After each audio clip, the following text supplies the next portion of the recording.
Hello, everybody, and welcome back to another episode of the Disgustingly Resilient podcast and another event recap live stream where we go through our recent event that we've been to and basically do a play-by-play sort of recap of every single game and talk about how it all went, the sort of tactics, strategy used, and yeah, all that kind of good stuff. Straight up, I'm going to apologise up the front. I have a bit of a sinus problem at the moment, so I might be sniffling a bit, so I apologise for that. I'll try and manage it the best I can. But yeah.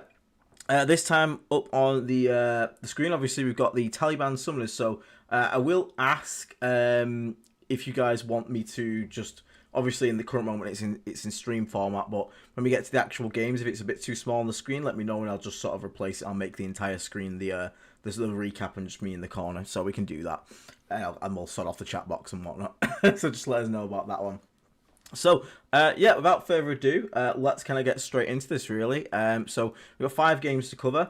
We're going to try and pick up the speed a little bit than usual. These can go on for quite a while, otherwise, especially for 5-rounders. So, we're going to talk about the core ideas behind, like, the game plan going into it, and the main bits of how we went about it.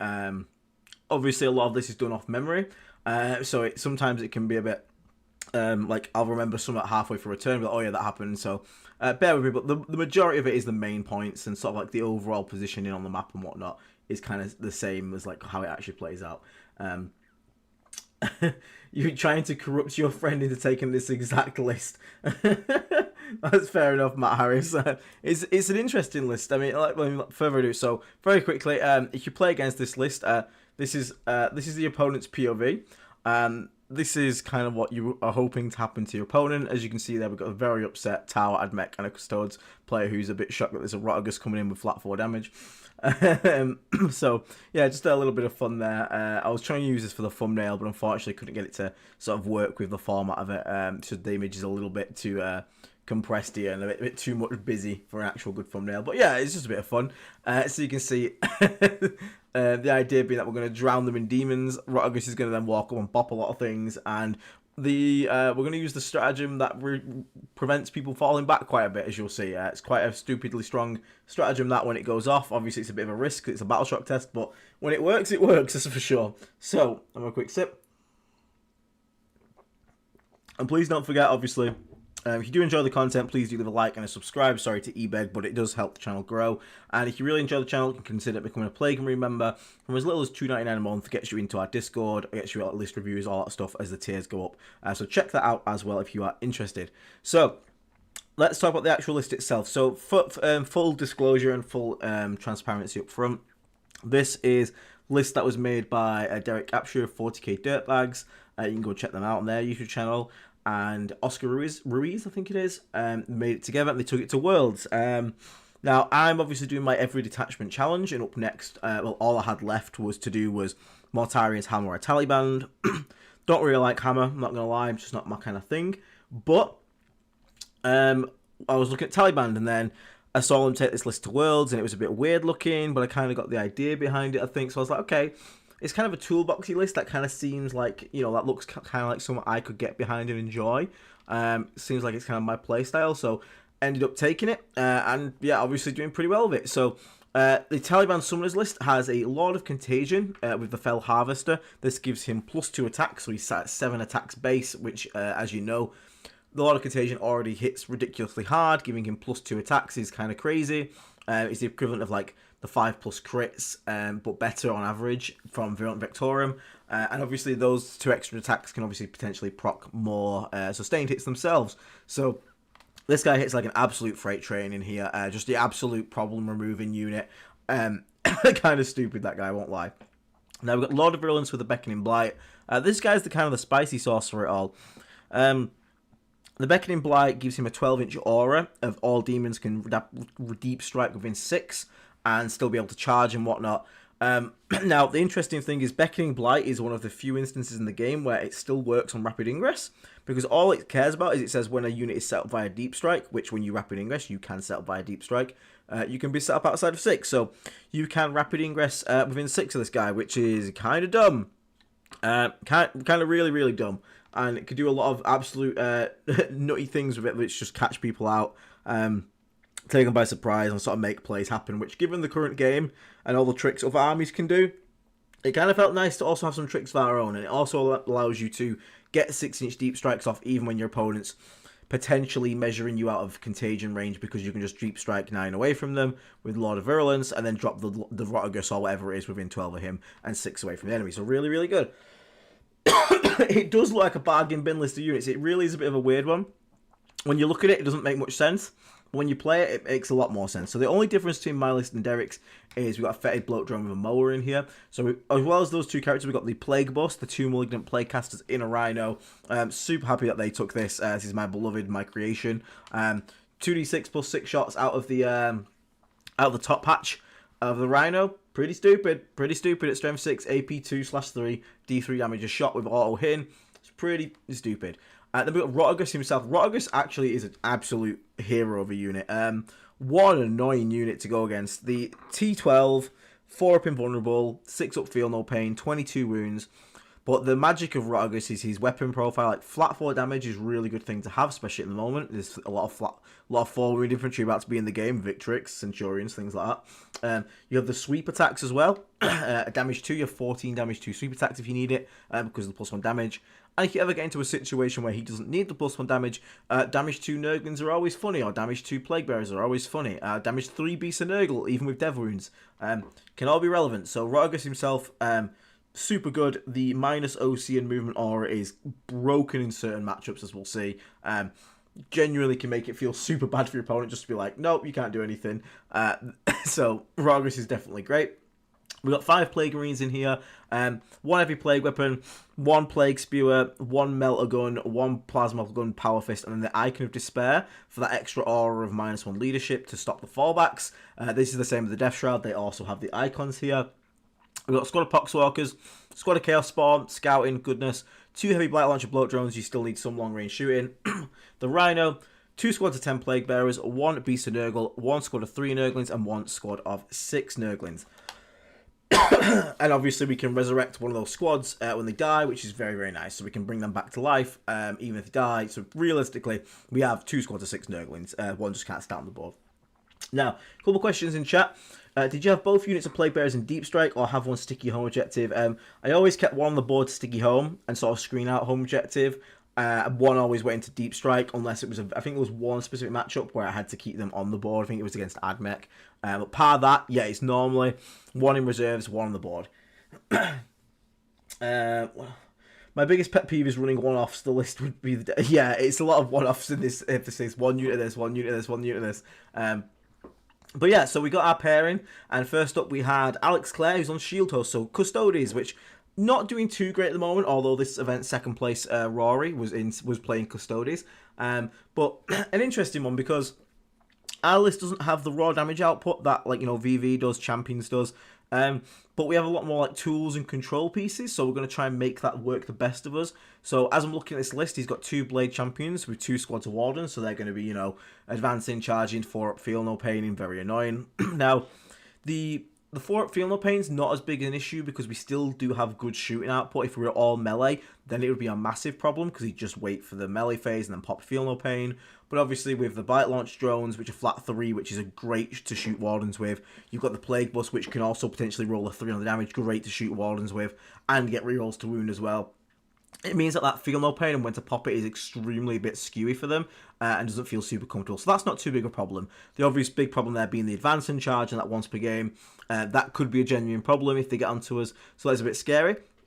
Now we've got 3 squads of Custodian Guard. These guys are the ones that reroll all wound rolls if you're on an objective. And they have Trajan Valoris in there, so one of these squads is going to be incredibly scary output. As I look at this, and I'm thinking about Contagion, I debated the -1 to hit, but the problem is it's Shield Host, so they're always going to take 5 up crits, and they're going to go sustained to lethal, so chances are anything they touch is probably dead anyway, especially with this many Custodian Guard who get the 4 rolls to wound, and Trajan's going to be one of those squads. So I was like, okay, we're going to go -1 to save here. We're just definitely going to get -1 to save in. Also, 4 squads of scoring things, and 3 bikes, which also have the salvo launchers, which actually I was okay with. The salvo launchers are a bit scary, but they're only 2 shots. 1 shot each, so 2 off the squad. They are twin linked, so they reliably hit and reliably wound. But They're only AP 3, which means if you get a cover save, you get a 5 up, and obviously Demon Engines are 5-pin vulnerables, Rotagus is a 4-pin vulnerable, so like, I'm not too worried about like a single squad of bikes one-tapping a drone. Because between them hitting on 2s with no rerolls, wounded on 3s with rerolls, and me having a 5-up save, there's a lot of chance for a dice to fail there somewhere. So realistically, I probably just take 1 through it all, which hopefully, and then again, it has to like roll the damage as well. So if he low rolls it, I live. If he high rolls it, hopefully he doesn't pass the other dice, then I'll live that. Always got a CP rolls back up. And then there's a Cowardice Assassin, which is actually annoying. Like, being able to obviously make my strats cost +1 if he ever rapid ingresses that when I'm trying to make like a 6-inch charge, and now that's a 6-inch charge, but re-rollable for 2 CP is a real rough deal there. So I've got to be a bit careful at Cowardice Assassin. So here's the map. So very quickly, question to chat. Is this big enough for you to see, or would you like me to make this bigger just before we get into it? If you want me to make it bigger and take up the entire screen, I can do that. It's not a problem. Very quickly. Jonathan Hacker, the rare live that I can attend. Thank you very much for attending, mate. And also been a member for 11 months. Thank you so much for the ongoing support. That is kind of crazy. Prometheus Williams as well. 25-month membership. You absolutely madman. The Plague Planet grows. Great work, Aiden. Thank you so much, mate. And also thank you very much for the $5 super chat as well, mate. DRP #1. In this instance, yeah, we got the #1 here. So super happy about that. So as we deploy him, my usual rule with this list is the 6 Nurglings are going to be on the board. We're going to put 3 in reserves. Rotagus goes... So this is the one with the reserves. We've got 3 Nurglings, Rotagus, and 1 squad of Plague Bearers in reserves. And then the Death Shroud. So the Death Shroud is going to be represented by the characters. So character 1, character 2. So these are all in reserves at the bottom here. The rest all starts on the board as per usual. Now, he obviously has an Infiltrator here. But we do win the roll-off. And we end up basically just... What we're going to look to do is basically just try and jail him the best we can. So we actually have these Nurglings set up 9 inches away. And they're basically like something like this across here. Now, obviously, Nurglings can't go through buildings, but we can have the coherency go through the building wall. Because all I'm looking to do with these Nurglings is literally move them into just a giant wall. Just a move block. So that's all we're trying to do here. Then... our opponent puts his stats to deploy him, really. He's got a unit of bikes in reserves, and I think that's it. Everything else is on the table. So, very quickly on reserve front, I end up dropping the... So we have the unit of Plague Bearers just on home objective. They're going to sticky it and turn 3 onwards when all the reserves are in. They're just going to start moving, advancing forward, so late game they can score stuff. But for now, they're just going to sit on home. Our opponent's got a unit of bikes up here. He's got Trajan's guys over here somewhere. He's got a unit of bikes over here, like this. He's got some sisters with a scout move right there. Sisters on his home. Sisters over here. A lot of sisters all over the place. Assassins on his home as well. Oh, Assassin's actually quite close. So he did put his assassin up front here. The idea being that if he got first turn, he would put the aura onto the Nurglings, which would then increase the cost of command points by 1.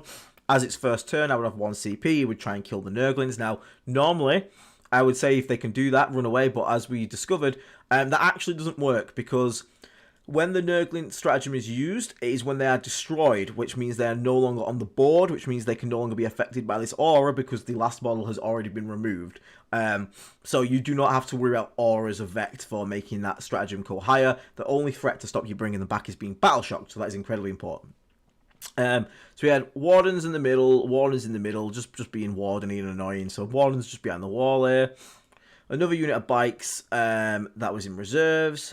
Another unit of prosecutors, which was just over here somewhere. Just doing sistery things. We had a shield guard unit over here. And another shield guard unit up here like this. On my front, we had Plague Bus down here. So I put the Plague Bus a bit aggressively, sticking out a bit, because in my head...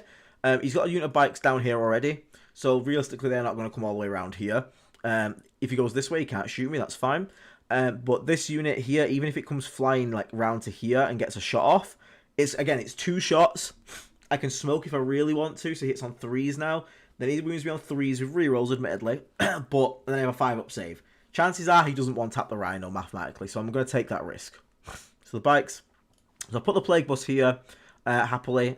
We also put some Poxwalkers, who are just going to be holding up. I think the Poxwalkers just end up going here, actually. Yeah, Poxwalkers end up going here. Oh, we're actually stringing like that. Yeah, we're just going for a full jail. So, like here, just going to push them forward.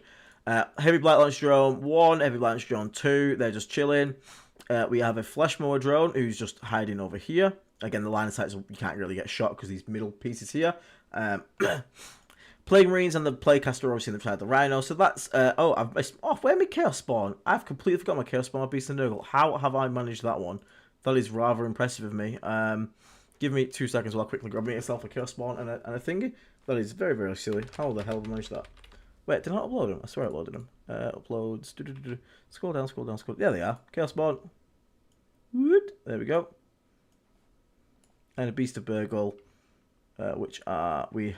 Okay, we do not have a Beast of Burgle. I'll just go get a Beast of Burgle real quick. Oh, there they go. Whoop! I do have them. I just forgot to put them on. There we go. Beast of Burgle and a Chaos Spawn. Happy days. Cool. No, go away. Uploads. There we go. Back to there. Okay. We had the Chaos Spawn over here, and we had the Beast of Burgle also come. He was just chilling in here actually to make sure we have some Demon Contagion around the bottom end. So we end up actually going first in this matchup here, which is pretty good. Obviously means we can jail pretty easily. So we have these Nurglings literally just move and advance up like this, just be an absolute pain in the ass. We even managed to like spread it around the corner a little bit, just like this. We just maximum coherency, make a wall. Obviously we scout up these guys as well. These guys move and advance from behind the wall, and they're just going to stand on this objective. The idea being that basically what we're looking to do is we are more on this side of the wall, so we're going to dodge the bike's charge, because the bikes move 12 or something, it's like the here, so they can get a shot potentially onto the spawn, but they're not going to be able to. So when I was looking at that, I was debating maybe keep, like, instead of having the Nurgling keep back to block where the landing zone is. So I thought, no, we'll just keep the jail up for now. So that's probably something I could do in the future. I could just make sure I can see where the bikes can land, measure an inch for the back of the base, and just sort of block that off. So that's a bit of improvement for future. But again, they shouldn't realistically shoot a spawn to death here. Both of them, especially with the feel no pains and whatnot. So they go and sit on there. So the idea being that if he's trapped behind here for a turn, can't get the bikes onto the objective, then that's going to be a guaranteed primary for us, which is excellent. The Poxwalk is down here. I am not expecting to be able to hold this. But by existing here, he has to come and do something right. He has to come and send stuff out, which is good. And he's only got 4 sisters here. They're only OC1 each, and again they've scouted into here, so they've been a bit aggressive there. So we kind of just bide our time a little bit. We're just like, okay, cool, this is fine. We got some second. I'm not going to go through every single secondary like we normally do, because again it just ends up taking 500 years to do that. But I will just quickly pull up the quick initial ones, just so we can see the sort of turn one plays. So just let it load. Bloody phones. There we go. Games, round 1, there we go. So round 1, there we go. So yeah, I had extend battle line, recover assets. Easy peasy. So we literally go, cool. We actually moved the block drone to here, actually, I think. We just advanced it. Oh no, we just took it in for now. We just took it here. We bring it around next turn. The Poxwalkers obviously just spread out to screen. Don't need to obviously show you that. The block drones just kind of move around, just kind of like shuffle a bit. There's nothing to shoot turn 1, so there's no point me sticking my head out anywhere. Recover assets, we obviously do home. And then we do No Man's Land, and there you go. We got recover assets points, and we got extend battle lines, because we got that up there and that down there. So nice and easy. Nice and easy turn 1 secondaries. Now, our opponent ends up getting cleanse and recover assets. So this is where it gets a little tough for him now, because he has to get onto an objective, and he also has to cleanse. So these sisters end up moving onto this objective here. So after the scout move, they manage to walk onto it. They haven't got the OC to cleanse it, though. So these bikes use their auto... It's like an auto 6 moves to move 18 and manage to get onto the objective as well. So their OC plus the sisters means that I can't hold this objective. That's to be expected. I just want to hold one of them, really. Which, again, totally fine. Totally expected to happen. The bikes fly over. The shield guard just get ready to charge into these guys. Everyone else sort of goes just into defensive positions. Trajan moves out to behind this wall here with an advance. I think... is Assassin walks into this corner because it's technically out of his deployment and does recover assets. So he's got 1 asset, he's got 2 assets on his home objective here. So honestly, not too much happening. He does also end up getting, like I said, cleanse. So he's got 1 cleanse here. The rest of his units kind of just exist. He's not taking the bait super hard, but that's honestly fine for us. So in my turn 2, I'm like, okay, right. So we have now we've drawn Storm Hostile Objective and established Locus, which is fine. Like that is perfectly like doable. He does kill like some Nerlings. Does not kill them all though. Oh no, does he kill them all?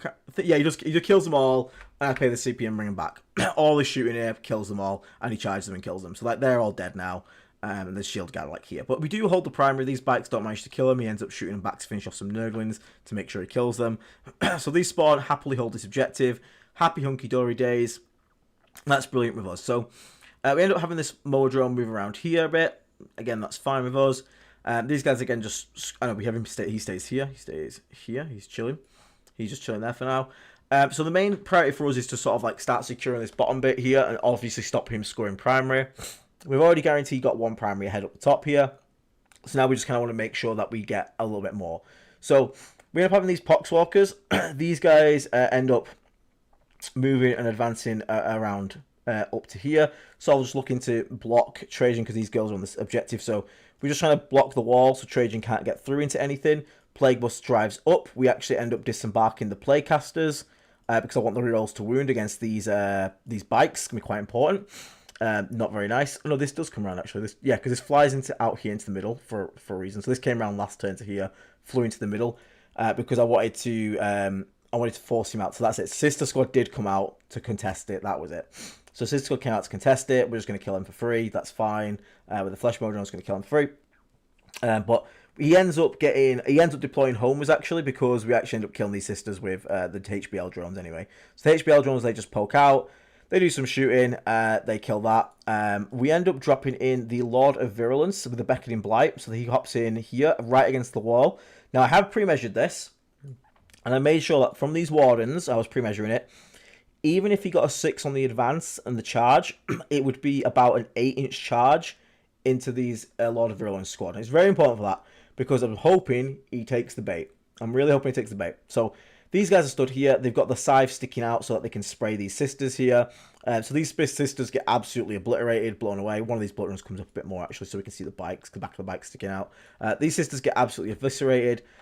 We shoot the bus and the Plaguecasters with a full rolls to wound at the bikes. We hand him 14 invulnerables and he passes 12 of them. Custodes moment. Custodes moment. Yay! But it's okay. It's fine, honestly, because we still we have the rest of the Plague Bus after shooting with the sprayers and stuff in here. Oh, we had a Beast of Nurgle come through as well. The Beast of Nurgle does come through and manages to, thank God, Dev wound the last bike to death on there. So we do actually manage to kill that bike there. So it's pretty good. Now, our opponent did rapid ingress another bike squad up here, like this. So he has rapid ingress another bike squad in up here because he wanted the option to either go here or down here, depending on how things went. Chaos Spawn just standing pretty, basically having a nice time. So we're hoping to now have our opponent basically have to do something about this. So we do score our Storm Hostile for the bottom area and for killing that. And we end up getting Engage as well, a small baby Engage, I think it was, which is pretty good. So again, happy days, happy with all this stuff. Now, our opponent's turn, he gets Assassination and Engage on all fronts. So for Engage, actually ends up having this bike unit fly down into here. He's looking for a sort of charge into my home objective, which is, fair enough. This bike squad comes around to kill the spawn off here, makes sense. And the Wardens, this squad of sisters gets killed by the blood drones. The Wardens do go for the advance and charge. So both these squads come down like this. The poor Flash Modrone stood there in the open next to them all. Trajan walks all around here. Unfortunately, managed to move block him just well enough. Comes out to the side. So he's gonna have Trajan takes a shot at the Plaguecaster. He pops the double shoot as well. Thankfully, doesn't do enough damage to kill the Plaguecaster. The AP0, AP1, sorry, plus. I think I had my staff was stuck behind the cover. Manages to make the save, so don't die to that. So he doesn't get Assassination. It drops into like 2 wounds, I think it is. I rapid ingress in my Lord of Contagion. Oh, sorry, no, I don't rapid ingress. I rapid ingress my 6-man Nurglings that had just died. They come back, and I use the 6-inch rapid ingress to basically do this on my Lord of Virulence and wrap him with the Nurglings. So now, even if these Blade Wardens make this charge here, they have to swing into Nurglings. So we make like a wall like that. So if these guys charge here, they can't attack my Death Shroud, which means the next turn I can then just kill them. So that sort of like he's a bit flabbergasted by that one. it was a bit of a bait, but the bait paid off. It does happen sometimes. It is the nature of the beast. And then Trajan Valoris comes in and absolutely slammer jams into my my Beast of Burgle here. Does manage to kill it. It is expected. They charge into the middle to kill this over here. Again, as expected. And then the bikes end up charging, but they end up like here on the charge because he charges over me. And he does end up killing them as well there. So it's fine. Like, we lose a fair few bits. This squad here does actually make a charge into the Plague Bearers, like strung out. But he fails it. It was like a 6-inch charge. He rolled a 5 on it and didn't want to CP roll it just in case he needed it elsewhere. So we got a bit lucky there. Now, with this charge sort of baited here and these wardens in the open, we're kind of happy with that. So what we do down the bottom here now is these Nurglings just going to start moving up. Just start moving up to be an absolute pain in the ass. I think he did try to shoot the screen clear and killed like 2 bases, but it wasn't enough. The Death Shroud move up obviously to go get a nice rapid ingress charge into these guys and put contagion in, because the Nurglings move in advance to get the contagion onto them, because they can now give contagion range from the Death Shroud. The bloat drones are staring at them nicely. I actually end up having this Shield Guard squad here get shot by the Plague Bus again, and I get out the Plague Marines as well, who step onto the objective just to make sure I get it. And I also end up dropping my second squad of Plague Bearers again within 12 for a 5-inch charge. Just because, again, I want to make sure that for the rest of this game, this objective is going to be mine. These pox are just going to make a wall up here just to stop the Shield Guard coming down. So I want to make sure this objective is going to be mine for the rest of the time. The Plague Bearers here, again, just move up to there, and because the Bloat Drones here within range, they chain Contagion, so now I can drop in a unit of Death Shroud Terminators, just like this. Bop here. So Death Shroud come in here, and then Rotagus himself ends up coming in again fully within 12, because I make sure this guy like move through the wall diagonally like that. Within 12, something like that. I think it's like a 7-inch charge into those bikes, because like the bikes are more realistically like that, like 1-2, strung out a little bit. So we basically just go for our big sort of drop. Everything sort of comes in. We end up having behind enemy lines as well. We managed to drop in a 3-man Nurgling like all right on the edge here, just to get behind enemy lines. Which was quite funny, because again we just deep strike it in because we got to bring it in anyway. He elects not to pop the Feel No Pain, of which then the Blade Drones literally kill one squad down to the Blade Champion. So that squad is literally just a character now, and this one loses everything but 1 Warden and the Blade Champion. This is from the combined shooting of these Death Shroud, the both Bloat Drones. Rotagus fires away as well. So kind of, again, a bit of horrendous damage there. Down here, we managed to spray everything down to just Trajan as well, from the 2 Plague Casters, the Plague Marines, the Rhino, who again rerolls to wound. Brutal turn. Everything's putting him on the invulnerable. We've got -1 save everywhere. Everyone's on the invulnerable. So we go for the charges. I make the 6-inch charge over here into these bikes. I make the Rotagus 7-inch charge up here. Lord of Virulence makes his charge in, manages to just bop the Blade Champion that was left there. I think we actually went for the healthy squad, so we bopped that one.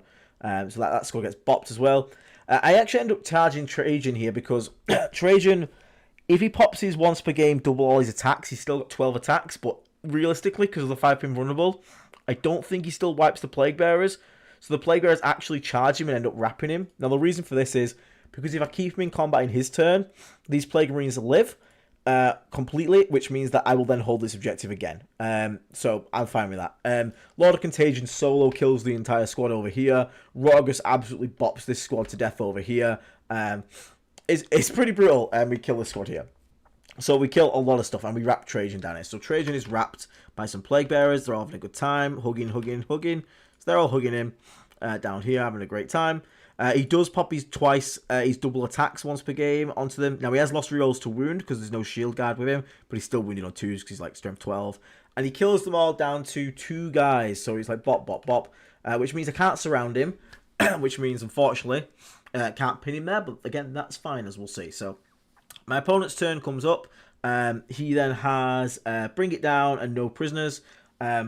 So Bring It Down is literally these drones here or Rotagus. So not the easiest thing in the world for him to do. Won't lie, not the greatest thing. So also these bikes, they were the ones that came in over there, but they came down, they're dead. Yeah, they're dead. These bikes gone. So So he ends up uppy down in his Caladius and bringing her into my backfield here to try and get no prisoners, because again I think she was trying to finish off with one of the playcasters over here or something like that. But she comes down my back lines. The shield guard come out, absolutely shoot this squad to death here with some help. This unit of shield guard starts moving over here to sort of get this objective. The blade champion charges in to try and precision out my guys. Now Trajan goes to spend the CP to fall back and charge, but I spend the CP to make him take a battle shock test. I know it's a bit dumb. He's got like leadership 5, but he's also in -1 because of the Bing Bong Bells from the Plague Marines. And my logic is if I keep him pinned here for this turn, he 100% kills the Plague Bearers that are left. But again, I'll still hold primary then, and then I'll just kill him in my turn. And thankfully, he actually rolls a 5, which because of the -1, because of the Bingo Bells, it means he has to stay there. And my opponent does not have to pay the CP for his fallback and charge, though. He spends that after he's fallen back, so he gets to keep his CP. So we do manage to pin Trajan, which is quite funny. It's really funny to see Trajan not be able to do that, but obviously Trajan then whaps that squad to death. So there's a couple more things here. Now, my opponent here basically is starting to run out of stuff pretty bad. I get assassination and no prisoners. I've got this Blade Champ. This Blade Champ runs in. He was going to go precision out for no prisoners, but then obviously I reminded him that Death Shroud give a 4 feel no pain, so he decides against that, which is a bit unfortunate for him. It is what it is. Unfortunately, for feel no pain, so he doesn't manage to kill him. But he goes in anyway because he might as well try and kill something. He feels like a Death Shroud. And then our turn, we basically just, we walk up with Rogus, we drop all these guys down to OC1, so there's only 4 OC on there because there's only 4 men in the squad because the OC is stupid reduction. Which means Rogus with his OC5 just denies this primary completely. Just like, cool, yeah, this is mine, I guess, because reasons. Lord of Contagion just starts wandering up, moving, just ready to countercharge if he goes to Rogus. Plague Bearers just go refill home, and we sort of just start pushing up at this point. Down here, we've managed to pick up Trajan Valoris quite happily. The Nurglings go again just to form another move block line for this guys, because again, I'm happy if they want to go into the middle now, if they want to go kill these Lord of Contagion Death Shroud, that's kind of fine with me, because I've got 2 bloat drones here that happily shoot that squad to death. We do actually get some shots on. I kill like 2 guys, I think. There's only 2 guys left. So at this point, we basically just start sort of playing fast through, because there's not too much else that's really going to happen. He holds his home for the rest of the game, pretty much. There's no real point for me to push him. He does end up getting... he draws a Storm Hostile objective and a Marked for Death. Now, I think Marked for Death, he picks like something like these... I think he like the remnants of a Nurgling squad or something, and he just picks it up, which is, fair enough, gets his 2 points for that, which makes total sense, you might as well. And no prison, he does actually end up killing something else. I think the Calidus does actually end up coming down, tanking a thing and actually killing the wounded playcaster, which I should have just got back in the bus, to be fair, that's my bad. So he does end up getting 2 points and no prisoners. These guys charge in. I think, they kill the Death Shroud as well, so there's a lot of villains left with a feel no pain, which is fine. That Blade Champ's dead, though. In my turn, it's simply just fall that back. And then, yeah, I don't really need to explain to you what happens at this point. Rogus charges there with the +1 damage, plus the Lord of Contagion and stuff comes and helps out. These guys get shot to death. These guys sit on here for the rest of the game, and that's pretty much all she wrote at that point. Yeah, that brings us to the end of the round 1, which is 94 to 58. The biggest mistake on the Custodes play was just the feel no pain timing. Probably should have popped it in the shooting phase. I think he was more scared of the Rotagus plus the Death Shroud with Lord of Virulence melee, as opposed to the Heavy Blight Launcher drone shooting. And I think I just got... Again, it's one of those... Custodes live and die by the 4-up. The HBL drone shot, put like 6 wounds on him, and he failed 4 out of the 6 invulnerables, and the whole squad's just dead. Like, it happens. Damage 3 versus Custodes is really nice, but absolutely lovely game against the fellow, though. Alex, great game, so had fun with it. But yeah, a nice, happy win. Custodes aren't the biggest problem for Death Guard right now, so, it was nice sort of like ease into it with the list, but got off a Rapid Ingress 6, which was really fun to see, so like got a trick off there, and yeah, the list sort of performed quite happily with how I wanted it to go. So up next, Tom Bolton, thank you very much for the £5 super chat. Literally just went 3 and 2 at GT with the same list, but swapped the LOV for a Winged Demon Prince with Beckoning Blight. The 12-inch Moving Fly is fun. That'd be quite interesting to see. The speed on it would be real nice. Means you could sort of get where you want to. You could also Rapid Ingress him, which is quite funny. Rapid Ingress away, fly forward 12, drop in something. That'd be pretty cool as well. So next up, we had Votam. We had Jeff Craig. This one looked real scary because it's triple land fortress. This list is not great at killing triple land fortresses. Toughness 12 is not something I'm very well equipped to deal with. He's got 3 squads of Thunder, 2 squads of Thunderkin as well. He's got 4 little 5-man squads of good OC. Big squad of Iron Half Guard, which are pretty scary. Another squad of Half Guard, 2 squads of the Pioneers, 2 Sagitaurs, and obviously the 3 Beamers. Now, we're also playing Purge, which is a bit worrying because triple Hecaton on Purge is not the easiest thing to like get points to kill on because they're not easy to kill. But he is playing half band, so he's not got armor content, which is quite nice. A couple questions in chat. I have the ability to run this except only one Plague Bearer unit. What could I fill in with? If you could only get one Plague Bearer unit, either like another Beast. That's 65. Then what would you need? You need still need like another 65 to get like another unit of Poxwalkers. Poxwalker's like the closest thing you can probably get to replace it. You go like Poxwalker's Tallyband maybe, because it frees up the Plague Bearer to not hold home. That's probably something you could do. So Poxwalker's Tallyband maybe, I'd probably recommend. And Birchie, yes you can. You can, because you get back in the Rhino, and the Rhino's the one shooting them, not the Plaguecaster. So we're on Purge. Now, interesting thing happens is, when we come to declaring what's in reserves, I do my usual Rotagus, 3 Nurglings, 10 Plague Bearers, and the Death Shrouds. And my opponent puts nothing in reserves. He actually keeps his 10-man Hearthguard unit on the board, which I was not expecting. And I'm kind of okay with it. I'm kind of okay with it because we're playing Persian Longboard, so not having to worry about 6-inch Deep Strike and some home objective was a big relief on my end. I won't lie, that was a big relief. Now, I get first drop. So, oh no, he doesn't have infiltrators. So he gets first drop, but it doesn't matter. So I just end up going, cool, here come the Nurgling wall again, and we literally make the same wall. Now bear in mind, this wall in the middle here, this little ruin wall, you can walk through with anything. It's one of those little ruins corner things. So they don't make you go around it with Nurglings. So we literally build a wall again, 9 inches away from him. We're just like, cool, here we go. Same shit, different day. So we just build a big wall of Nurglings. Something like this. We do not touch the objective though. So we are around the objective. So you don't want to touch it in case they get first and get like a what you call it, a 3 overwhelming force. We don't want to do that. So we just build a wall, something like that. And we're just going to go and try and sort of bog all this front end up here. Now, we put our Poxwalkers on this objective here. Again, the reason being that this is Purge, so I need to really hold more. So my idea is I'm going to try and hold this as much as possible and deny theirs as much as possible. So to do that, I'm going to need Infiltrators. So if I get first turn, these Nurglings are going to make a wall, this Pox is going to make a wall, and I'm going to put my Plague Marines on here and try and make sure I hold it for at least a turn. So I will have a turn of holding 2, and hopefully we can deny him holding his. So we'll have to see, It's going to be a bit tough, but, you know, sometimes we've got to try what we can. So Plague Bus goes in here. My opponent starts putting down. Now he puts down Hecaton over here. And he puts down like another Hecaton over here as well, because I put my drones like here and here. So I couldn't get that angle there, but again, I'm not really focusing too much on trying to get the Hecatons off this side. But since there's 2 Hecatons over here, I'm like, okay, there's a lot of threat over there away from me, which I'm not too fussed about. Let me go grab my spawn again. Spawn and Beast. Whoop, Spawn and Beast. I need to remember to keep dragging these in. Whoop, whoop. There we go. So my Beast of Burgle and my Spawn end up just going on this side over here on the line. Again, they want to scout forward if they can. If they can't, they scout backwards. Nice and simple. We leave a nice gap for them to make sure they can spawn either our way, backwards or forwards. Plague Bearers are on home, as per usual, as we do, strung out. So they're going to screen that entire home objective. Nicely done. And then we have our Fleshbelly drone.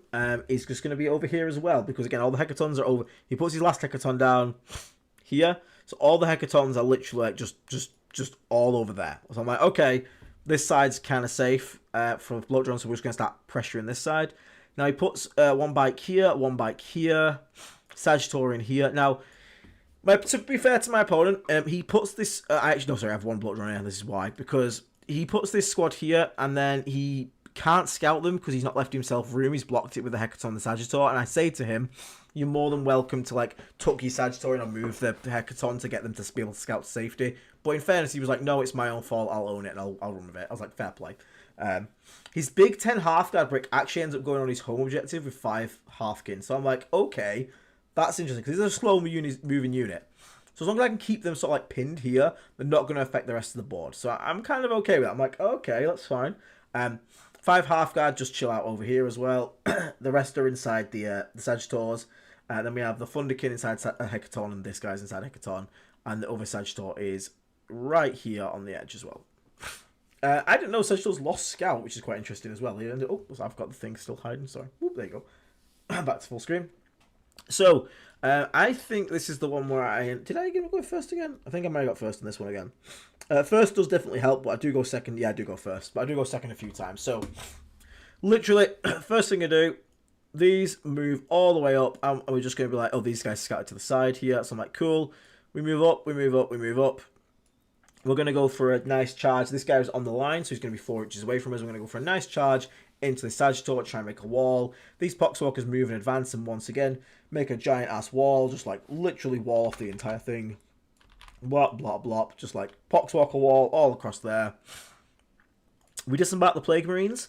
We move in advance them onto the point, and we literally put them against the wall as much as we can, so we're not going to get shot from that unless it's the hardest possible angle.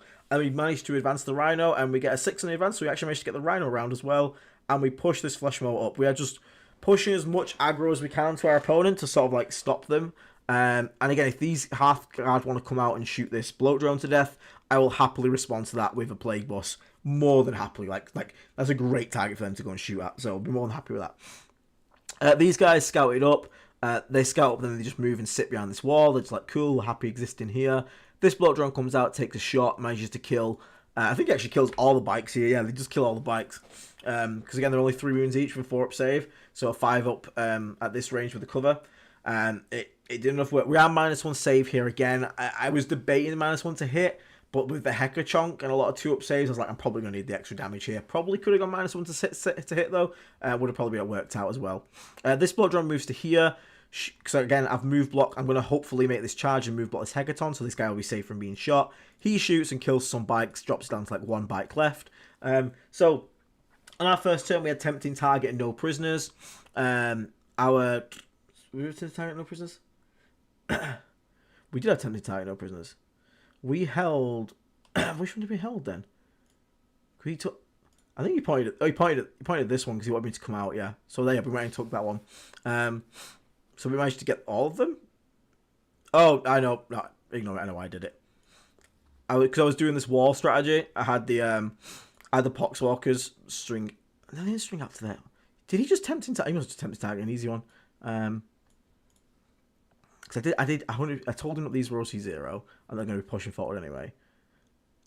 Oh, that was it. Yeah, the spawn were over. The spawn were here, and I could have either gone that way or that way. So we just pointed at this one anyway. You probably should point in the middle to make me go there, but hey ho. So we managed to get tempting target for 5 points. Because as Derek said, basically the spawn are there to make sure you can always get tempted target. So they were like here. That means they could have again gone up to here because I'm going to move block them turn 1. Or they could have gone aggressive in this way, and that's what they did. They ended up going this way and up to here. So we ended up getting tempting target. No prisoners we got for 1 point because we killed the bikes up here. And we sort of just get in a very aggressive position. We do charge the Sagittor. We managed to base it with 2, which means the rest of them just move up. And then we end up actually having to pile in and consolidate. And we managed to also tag this land fortress. So these guys are all tagged up here now. I should be safe from these charges because these Poxwalkers move through the wall and advanced up. So these guys are making a nice wall over here. I think they do charge the bike, but they don't kill it. Again, Poxwalkers outdo it. But again, it just spreads the screen a bit more in the combat. So we're just trying to keep our opponents sort of like pinned back a bit so that we can, buy a turn for our steep strikes and stuff to come in. That's where it's obviously really going to matter. That's what is important. So our opponent then gets overwhelming force and sabotage. Now he does end up killing. I think is it this bloat drone here? He ends up getting overwhelming force. It might have been this guy comes to here. I think he can just pip the Beast of Burgle. He does put out 5 warriors onto the point, just to flip the primary. Obviously makes sense. He then ends up also sending out the Sagittor falls back. He gets the guys out on the other side of the Sagittor. He doesn't fall back, but he just gets them out. And these guys basically just start shooting into combat the best they can. This Hecaton moves up here like this. So not too much is actually happening realistically. It's just sort of moving up a bit, having a bit of a fun time. Oh, the Poxwalker thing that dies. They kill the Poxwalkers. Poxwalkers die. That was it. Yeah, I wrapped the bike and managed to get one Poxwalker onto the objective, and then he got overwhelming force. That was it. Which was really annoying. So these guys walked out this way and sort of shot the Poxwalkers through here, killed a bunch of them. Oh, they stepped through. No, they're still behind there. So yeah, he kills a couple of things. He gets sabotaged, starts doing it with these warriors because they go into this corner because obviously there's the deployments. They just start doing it in there. It is what it is. He kills a bunch of these Nurglings. He doesn't kill that many though. I think he takes them to 3 exactly because I remember not having to take Battle Shock on them, which was pretty good.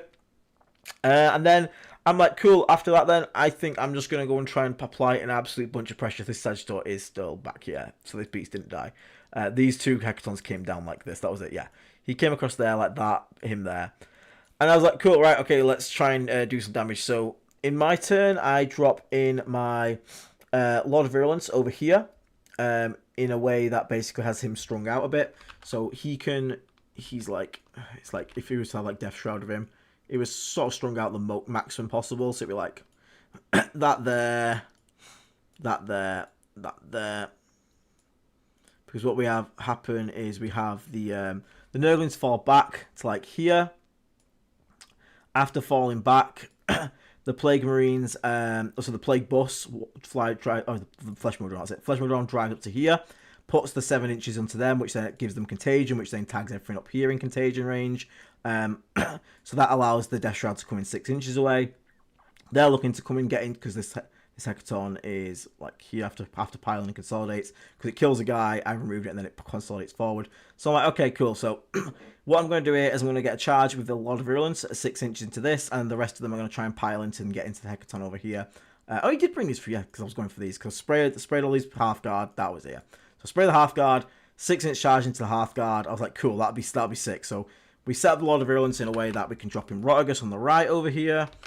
100% remember doing that. So Rotagus comes in. He's coming for a Hecaton over here.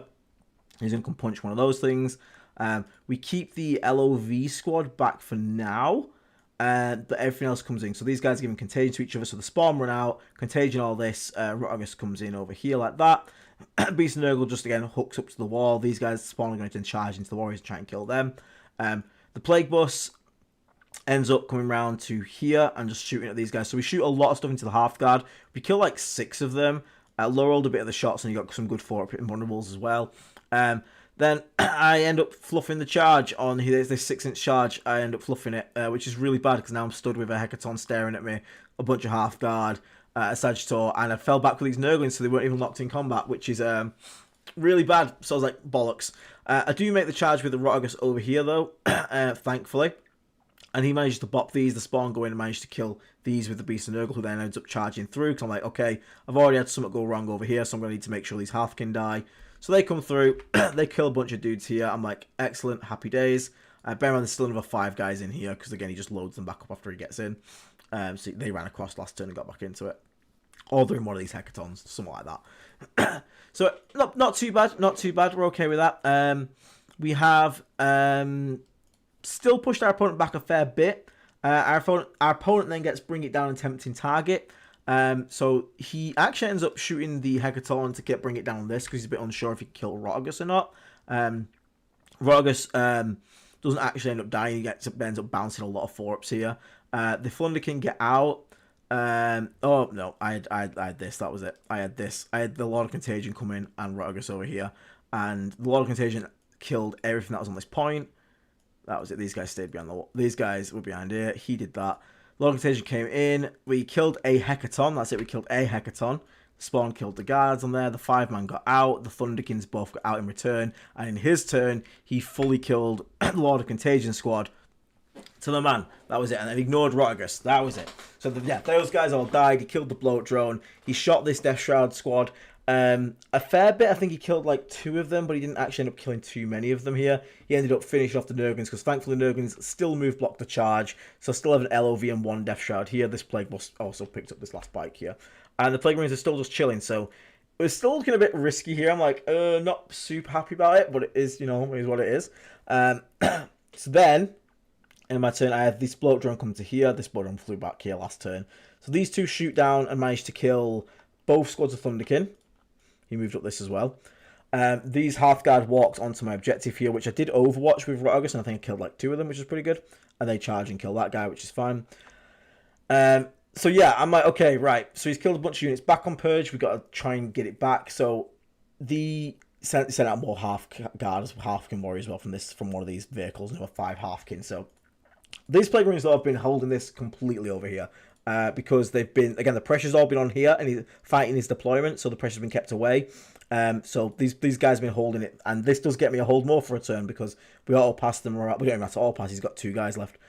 So we hold the middle, we hold 1, 2, 3, so we actually end up getting hold more on Purge, which is pretty important, because I'm pretty sure he killed more in that one. Yeah, he did, he got 12 points in that, so he killed more. But I end up getting the hold more in the next turn, which is pretty nice. And you only got to hold 1, hold more, so we do get the hold more, which is nice. Rotagus here actually ends up going into this Hecaton. And if I remember right, this is where he has a bit of a bounce turn. But what we do is we bring in the Plague Bearers here. And the Plague Bearers charge with... So they come over here. So this guy falls back a bit with a lot of virulence. Comes in with a contagion range. Makes the 5-inch charge because they've got the icon. The beast comes out as well to help out. And with Rotagus charging to both, we managed to kill the Hearthguard. We managed to wound the Hecaton, but not kill it. These guys start moving up to here, start doing some more shots. The Sagittor moves around. These guys are still staying behind the wall for now. The Hecaton starts pushing forward. Uthar and co have also started coming out the back. This is Uthar squad at the back. And what we do is we end up wrapping this warrior squad here with the Plague Bearers, so that even though he's brought all these guns that can potentially see my Plague Bearers, we spend the stratagem again. He fails the Battle Shock test, so this squad is trapped. So it means I have wrapped his unit with my 20 OC. So I'm guaranteed again I'm going to hold 15 next turn. So he ends up killing the middle off at this point. Totally fine with that. Rotagus in my turn manages to end up finishing off in his turn, ends up finishing the Hecaton in the ongoing combat. It does explode and it actually ends up killing like the last of the Hearthguard, which is quite funny. But then I move Rotagus this way. Again, the minus OCR is kind of crazy. The 2 bloat drones end up coming out and shooting down at the Sagittor here. The Hecaton's a bit close. The Hecaton got very aggressive. It's a bit more like that. Rotagus shoots and kills all the Hearthkin warriors, so many half words from this squad here. So it's just Uthar the Destined left. There's also an Ironhair champion, so this Plague Bus moves up, shoots the Ironhair Hearthguard, kills everything but the champion. There's just champion left. The bloat drones kill the Sagittor. And then we make a charge in. Rotagus manages to make this charge here. He kills the Hecaton, which then explodes and ends up killing both Uthar and the Ironhair champion. And then Rotagus manages to consolidate back home happily. These guys get finished off in the rest of combat over here. And yeah, that's pretty much all she wrote at that point. It was quite bloody towards the end of the turns. My opponent, very last minute, Rotagus was like over after making the charge, so he couldn't consolidate back into the objective. My opponent in his final turn ends up getting area denial and secure no man's land. These guys managed to run out, and I actually get two on the shots of the Overwatch, so I don't manage to Overwatch them and get that for that. But that's pretty much all they managed to write there. Oh, and this little thing managed to come out and it beams this guy with a las cannon and manages to kill him and get him a kill, which is pretty funny, to be fair. So he actually ends up getting hold 15 at the end because he holds 1, 2, and he's home stickied because of Hearthkin warriors that were there. But it was quite a bloody game, to be honest. 173. But again, it was that early aggression, sort of keeping him in his deployment zone, just keeping on top. Getting a wrapping trap off with the Plague Bearers was a really big deal because, again, it's all about hold more for me. Like, kill more is probably not going to happen very often. I got it once, I think, but majority for me, it's going to be hold more. So it's just all about, again, if you come back to it, these Plague Marines never got touched all game because I just kept the aggression on my opponent. So he's having to respond to these threats and not being able to kill me off primary. And that's all because that 10-man wasn't in reserves. If that was in reserves and could have 6-inch deep striked, these have been killed off and have been a lot more hard. But the second they started on the table, I was like, okay, cool. We jail it as long as possible. We shoot what we can. We try and get a wrapping trap off somewhere with the Plague Bearers, and we just keep his primary low. And again, this is the worst matchup for this because I don't like Purge. So that's the hardest mission gone for me. So yeah, pretty good. Brings us to round 3, which was Kaoyon Tau. Kaoyon, this is where it sustained hits in the rounds 3, 4, and 5. And it's also incredibly annoying because, well, yeah, Tau. Tau is annoying, as you know. So, I'm playing Terraform. So, as I'm looking at this, obviously, Tau is pretty much a faction that is going to be shooting me to death on this. It's quite an open board, as you can see. Yes, you have to be aggressive with this. In a way, it's controlled aggression. It's not just aggression to kill. It's aggression over primary and move blocking and keeping your opponent busy. Yes, 100% Birchie. So, the only hope I have in hell winning this one is to try and go first, terraform, and then get some crazy wrap and trap off. So we go as usual, reserves, reserves, and then both of these guys in reserves as well. So lots of stuff in reserves. And yeah, it's a bit risky, but I mean, sometimes it's the way you got to do it. So we end up putting the Poxwalker in the same position. Yeah, I know I'm having to play aggressive. I don't really like it that much, but sometimes it's got to be done. So we basically go onto opponent puts ghost keels like right here or something because you can redeploy him because he's got the stratagem to just it's a trait or enhancement. Just basically just goes double ghost keel like right in my face here, but it's like gonna redeploy him, so that's fine. We end up putting our again. I need to get the beast and the spawn. Remember me to keep getting these guys, the beast and the spawn. Whoop whoop. There we go. So the beast and spawn. So this entire thing is going to be about terraforming and doing the one thing that Tau can't do, which is hold primary. So we're going to keep him off primary as low as possible, get terraforms off early, and then fight to hold them as best as we can. And if we ever makes a mistake, we're going to wrap and trap him and punish him hard for it. So Shadow Sun's like over here somewhere, being a pleb. Crude Carnivores are near his home objective. Breach teams are inside the Devilfish. There's one Devilfish here, one Devilfish like here. Chilling out together. He's got a stealth suit team. In the middle, the first infiltrate helped as well. Our second unit of Nurglings was like literally just the same as before. It was just this giant wall of bullshit Nurglingness. Which basically, same position. Again, I'm just looking to keep my primary safe over here. So I'm hoping to get turn one, terraform off on this side here. Maybe potentially even on his side over there if I can, just to make him annoyed and have to do something about it. And then just try and jail as much as possible and buy myself time for a turn two. So Vespid Stingwings over here.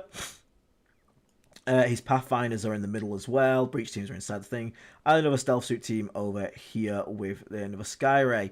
He's got a unit of Sunforge Crisis as well, which I've not put on here. Give me a second to grab them.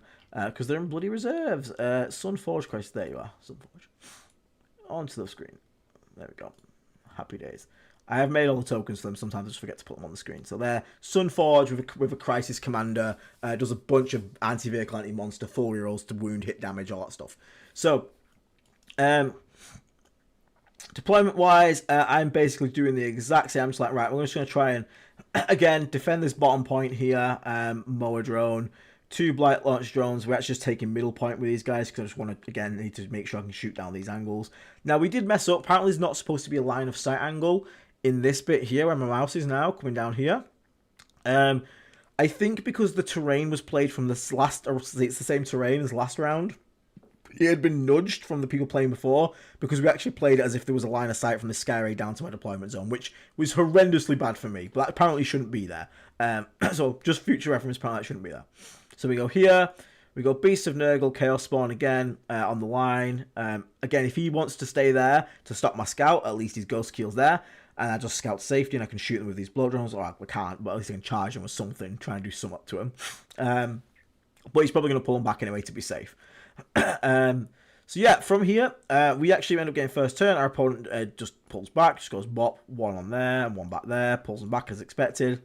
Now, we end up getting first again, which is a bit, I needed it, but it's still going to be scary. So we end up getting a, what am I going for?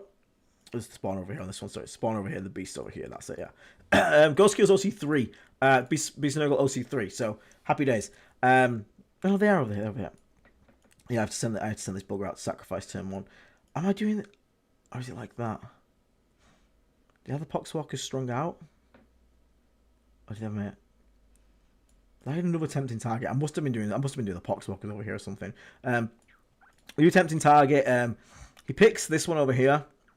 on the left because he's going to have to pull out both my resources. So I do scout forward and I walk onto it. Obviously managed to get enough OC because obviously 3 and 2 there, so 5. They actually then terraform straight away. I'm just like ripping it straight away. I'm just going to terraform instantly. I put the Beast of No on the left because he's harder to one-shot. He's not harder to one-shot, but if he doesn't kill him, he's going to heal to full. So we terraform over here. We do the exact same thing down here. These guys terraform. I don't actually move up the wall this time, though. Which probably should have done, to be honest. Oh, we do. Yeah, we do that. So we move up these guys. These guys terraform over here. This guy, that's it. This guy just drives around. We don't get out this time. We just drive this guy here. And I was debating getting the Plague Marines out, but ended up not doing it. I was like, do I want to get them out? Maybe, maybe not. It was a bit half and half on it. But I don't end up doing it. I don't end up getting them out. These guys, again, just move forward like this. So again, exact same play as before. Just wall of Plague Bearers to make sure I'm going to hold this and terraform it. Poxwalkers, sorry. Buy time, and then the idea being that if he does, because he's Tau, so if he does shoot me out of here, I can at least deploy onto it. So like one of these Sky Rays can, this one can't get line of sight because it's too far away.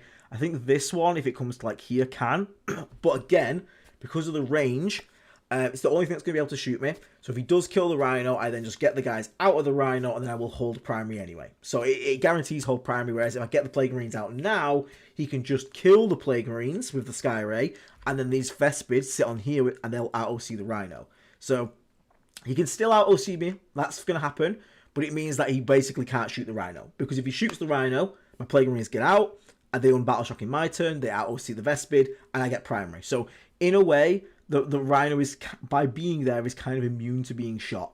And if he shoots me, I get primary. So I'm happy with that. I'll take it. More than happily, I'm going to take that. So we do end up moving up here, having a bit of a chill, time. We actually, what do we get? So we end up having our bloat drones. What did they manage to say? Oh yeah, he had he infiltrated out something, didn't he? He had a stealth suit team infiltrated somewhere. Really weird. I think they were like over here. That was it. Yeah, they were like here. So this guy's came out. That was it. Yeah. So this guy came round. We had a single playcaster hop out. Playcaster fired and killed all the stealth suits. For a so these guys were on this side. That was it. Yeah. So they were were they there? Oh no, these guys were on the middle. Yeah. I pulled these back. That was it. In this game, I had to have these there because he picked 10 attack from the middle, and I sent out the Poxwalkers onto the middle this time. Yeah, so it was more like this time, like that. Because again, I'm not too fussed about the Crew Carnivals. If the Crew Carnivals come down, I can kill them again. Plus, he also gives an Overwatch threat. So those guys come into the middle. There we go. Now we got it. So we do manage to get 1 point for no prisoners because we kill off some guys, some stealth suit team. And we get tempting target for 5, which is fine for first turn. It unfortunately means we might lose something in return, but you never know. The bloat drones did end up pointing their head out because this Skyrave's nose was sticking out. We do shoot it, we don't kill it. We do 9 or 6 damage to it. We don't manage to kill it, but at this point, I wasn't aware that these guys have 4 rolls to hit and wound the Skyrays. Questions are important, so I'm going to get shot back by one of them, and then again, this flesh maw is like here. So that was a bit of a mistake. I thought they still hit on 4s, unless the guy did, and not get rerolls. So I was like, okay, I should live even with a twin. I knew about the twin link, didn't know about the rerolls, but apparently it's because they got the fly keyword, they get to reroll hits, which is a bit bad. So that's fine. Oh no, he got out, he terraformed, and this thing's ass sprayed, and that was it. So the ass sprayed them with the melter gun, killed one straight up with them. No, the black launcher killed 2, the sprayer, and then the bolter's got the last guy. He was the one terraforming, because again, you can get out an action, so this is really good. So we've got a terraform here. These guys managed to step out, terraform there, because it was just literally in range, because 1, 2, 3, 4, let me just check it is, yeah. 1, 2, 3, 4, 5, yeah, 100% can get onto that, so they're just like there. They terraform that, so we get double terraform off turn 1. These guys terraform as well. So triple terraform off turn 1, which is all we kind of wanted. I've got the wrong bloody scoreboard up. There we go. No, my opponent went first. This is my turn 2 play. This is how I got no prison stuff.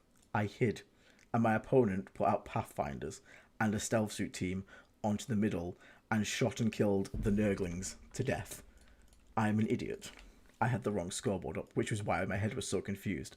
I scouted these to safety. He put 1 ghost keel on here, Didn't do it. He terraformed it, and then in my turn, I scouted into here like this. Sorry, I scouted like this safely, like that.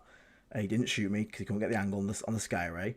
One ghost keel went to shoot, didn't do anything because it was unguided. These guys then walked up, denied the primary because this guy wasn't touching it because it was only 3 OC, and then we managed to do it. Okay, and then what happened is we had the Poxwalkers come out. We had shots come into here, so these guys shot that. The flesh mode drone came up. They managed to kill that there, and that is how we ended up in the same position we were just in. That's it. Thank you, Aiden. I knew I went second this game. I was really confused then. So my opponent, I had Storm first turn. That's why I had to come out as well. So my opponent then in his second turn got area denial, so he had to come out and basically just absolutely murder all this. So he comes up, gets out a breacher team into the middle. They kill all the Poxwalkers. If you've ever been shot by breach teams, you know how that goes. And this bloat drone here managed to live actually. These Skyrays come down and round. He brings down these ghost kills here to shoot at these guys after raw dogging it. He said with no mark lights, and again they bounce so hard off here, which was really lucky. The Vespid do come down deny primary because they got 5 OC here, which again that's fine. I'm okay with that. They they don't unterraform it though because they think they have to advance to get it just about on. They get enough OC to deny it, that's completely fine. But I do end up getting smashed here off the middle point completely. And he gets a Ares denial, but he doesn't get cleanse. So he doesn't actually cleanse anyway because he ended up shooting with these guys over here, hoping to kill him. And there's not enough OC here. He manages to, I think he can only get 4 on from behind the lip of the wall, just a big model size, so he can only match me, which does deny primary, but it doesn't manage to unterraform, doesn't mean he can cleanse. And the Stealthfish ended up shooting, or couldn't get onto the objective, so he couldn't cleanse. So in my turn, then I'm like, okay, right. Let's try now and make something happen. So what we do is drop in the Plague Bearers back here. And these Plague Bearers, so we have the Lord of Virulence squad. They rapid ingress the Lord of Virulence here. So this LOV squad gets rapid ingressed. In my turn here. Or here, behind it. I think it was behind. Yeah, it's like here. And then in my turn, so the Lord of Virulence steps up a bit. Just comes up to here to sort of spray off guys into the middle. The Plague Bearers also come up. And basically what we do is we charge in both squads. We move block ourselves with the Lord of Virulence squad as much as possible. With the Plague Bearers who charge first. So only like 1 Death Shroud can make it in. We make the Death Shroud do a strike attack. Kill like 3 guys. We don't do any rerolls or anything like that. And then the Plague Bearers kill like another 3 guys. That's about it. We managed to wrap this squad of breachers in the middle with the Plague Bearers, and we got the Death Shroud there, and then we're going to use the strat to stop them falling back. Over here, the Plague Bus just walks around, just kills off these guys here after dropping off the Plague Marines. He's re-embarked. The Plague Marines are going to sit on the objective all game. He's killed them. Happy donkey days there. We managed to shoot and actually kill 1 Skyray back here, which is quite nice. The Ethereals here explodes, does a bit of damage to the Ethereal. So we managed to trap this guy here pretty nicely. We also dropped in the Rotagus this turn. Rotagus came in, absolutely thwomped one of these Skyrays to pieces, because again, this Lord of Virulence walked up from the rapid ingress over here. These guys have also moved out. I know they stayed behind the wall. So we're still holding this somehow, because again, he didn't step on with this second OC. Rotagus then consolidates towards the objective, which then drops the OC of these to 2 each, which means it's now going to be even easier for us to hold, plus he's 5 OC as well. So my opponent goes for a huge drop turn over here. So he pulls back both Ghost Kills. He's uppy down his Shadow Sun, who pops down over here. This Devilfish pops out the breachers to here. He knows he can't fall back this middle one squad because I've managed to wrap it and trap it. This guy got killed by a Skyray. So this squad in the middle is completely trapped. Can't do absolutely anything. This Devilfish comes down here just to put some pressure on. Goes for a tank shot. Doesn't really do much. But he also drops his Sunforged suits in. So these are the ones that have the 4 rolls to hit wound. He rapid ingress them in my turn. He brings them forward, ready to shoot Rotagus. So this is going to be, like, again, all this is going to shoot Rotagus here. Probably going to hurt. So what we end up doing, we end up rapid ingressing in the Lord of Contagion behind the wall here. Because what I'm going to try and do, because of how we set it up with the Crisis suits next to the Stealth suits, if anyone's watched what happened in the middle there, we're going to try and replicate the same. So what I'm going to have to happen is, Rotagus is dead here. Pretty much 100% dead. I'm happy to see him die. It's whatever. So Rotagus does die. What I then do is I have these guys walk through the wall, and I have them charge at the Crisis suits in my turn. These guys get finished off, obviously, in my opponent's turn, because, again, they can't fall back, and then this squad's 3 to go and kill whatever it wants to do. And these guys hold primary again. So what we do over here, though, what's the important bit, is we send out the Beast of Nurgle, and the Beast of Nurgle charges into the stealth suits. Now, the Beast of Nurgle, these are 5-man stealth suits. These are the new stealth suit teams. He's not going to kill them. He swings and he kills 1. But what happens is that our Lord of Contagion and squad kill the entire Crisis team, all of them. And then we consolidate and touch the stealth suit team. So now, once again, we've got a demon and a Death Shroud squad touching an infantry unit. So next turn, you know 100% what's going to happen here. We've also dropped in our second squad of... these Plague Bearers have moved up. Last turn, they've been moving up last turn. They actually bomb charge and managed to get onto this. Bear in mind, this is all sticky back home. And I've moved one of these drones across. He flew over here somewhat at the point next turn. And we dropped the Nurglings in on home to screen it out. Because it's sticky, so I don't need them to have OC. These guys just string out like that. This blow drone's like here. These guys are just stringing out on home to just make sure it can't get deep striked on. Because it's stickied from the Plague Bearers being lovely. Like that. Something like that. And these guys managed to make a long bomb charge. So...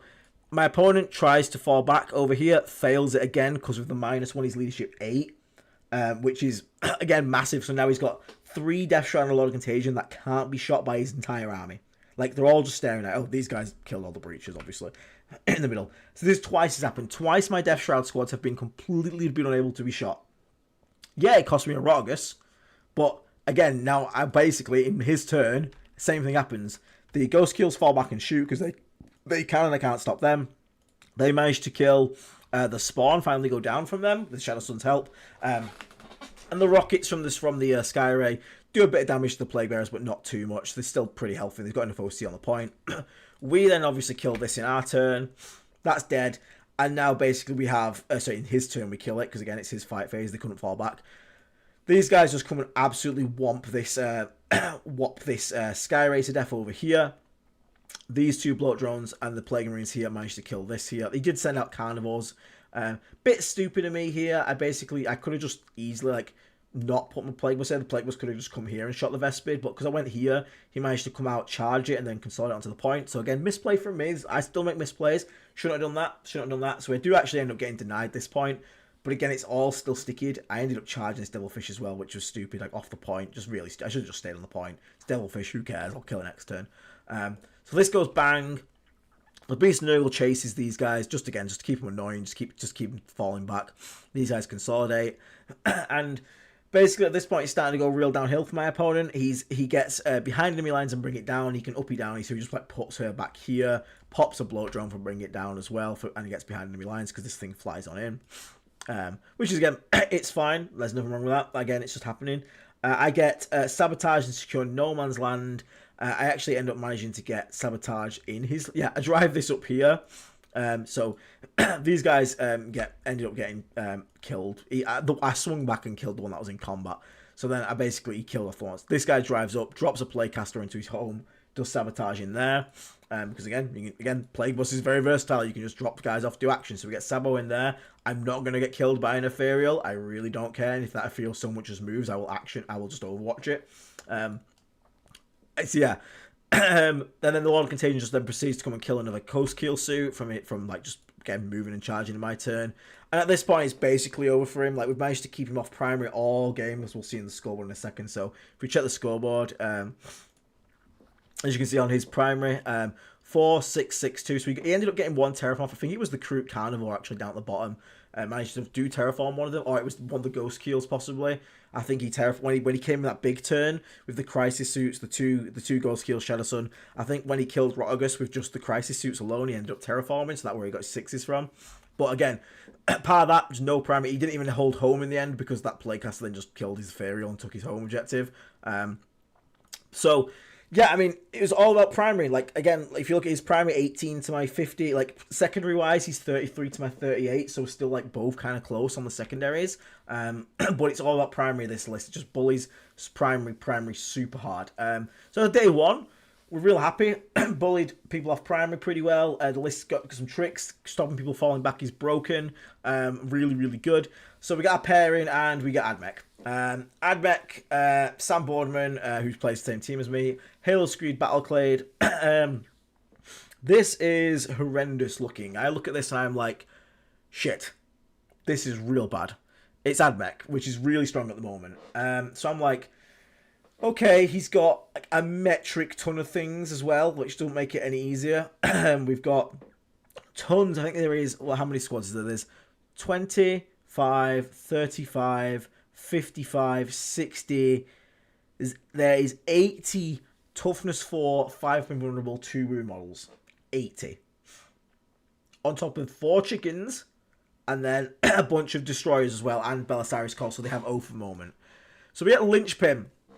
Now, this is one of those moments where I'm sat there, and this is something you'll have to potentially have yourself at some point. I'm just going to quick sip of my drink. Where basically, I'm looking at this game, and in my head I'm like, right, if we look at the map right now, we set up the map, and I check one thing. The first thing I check is, can Rotagus fit here?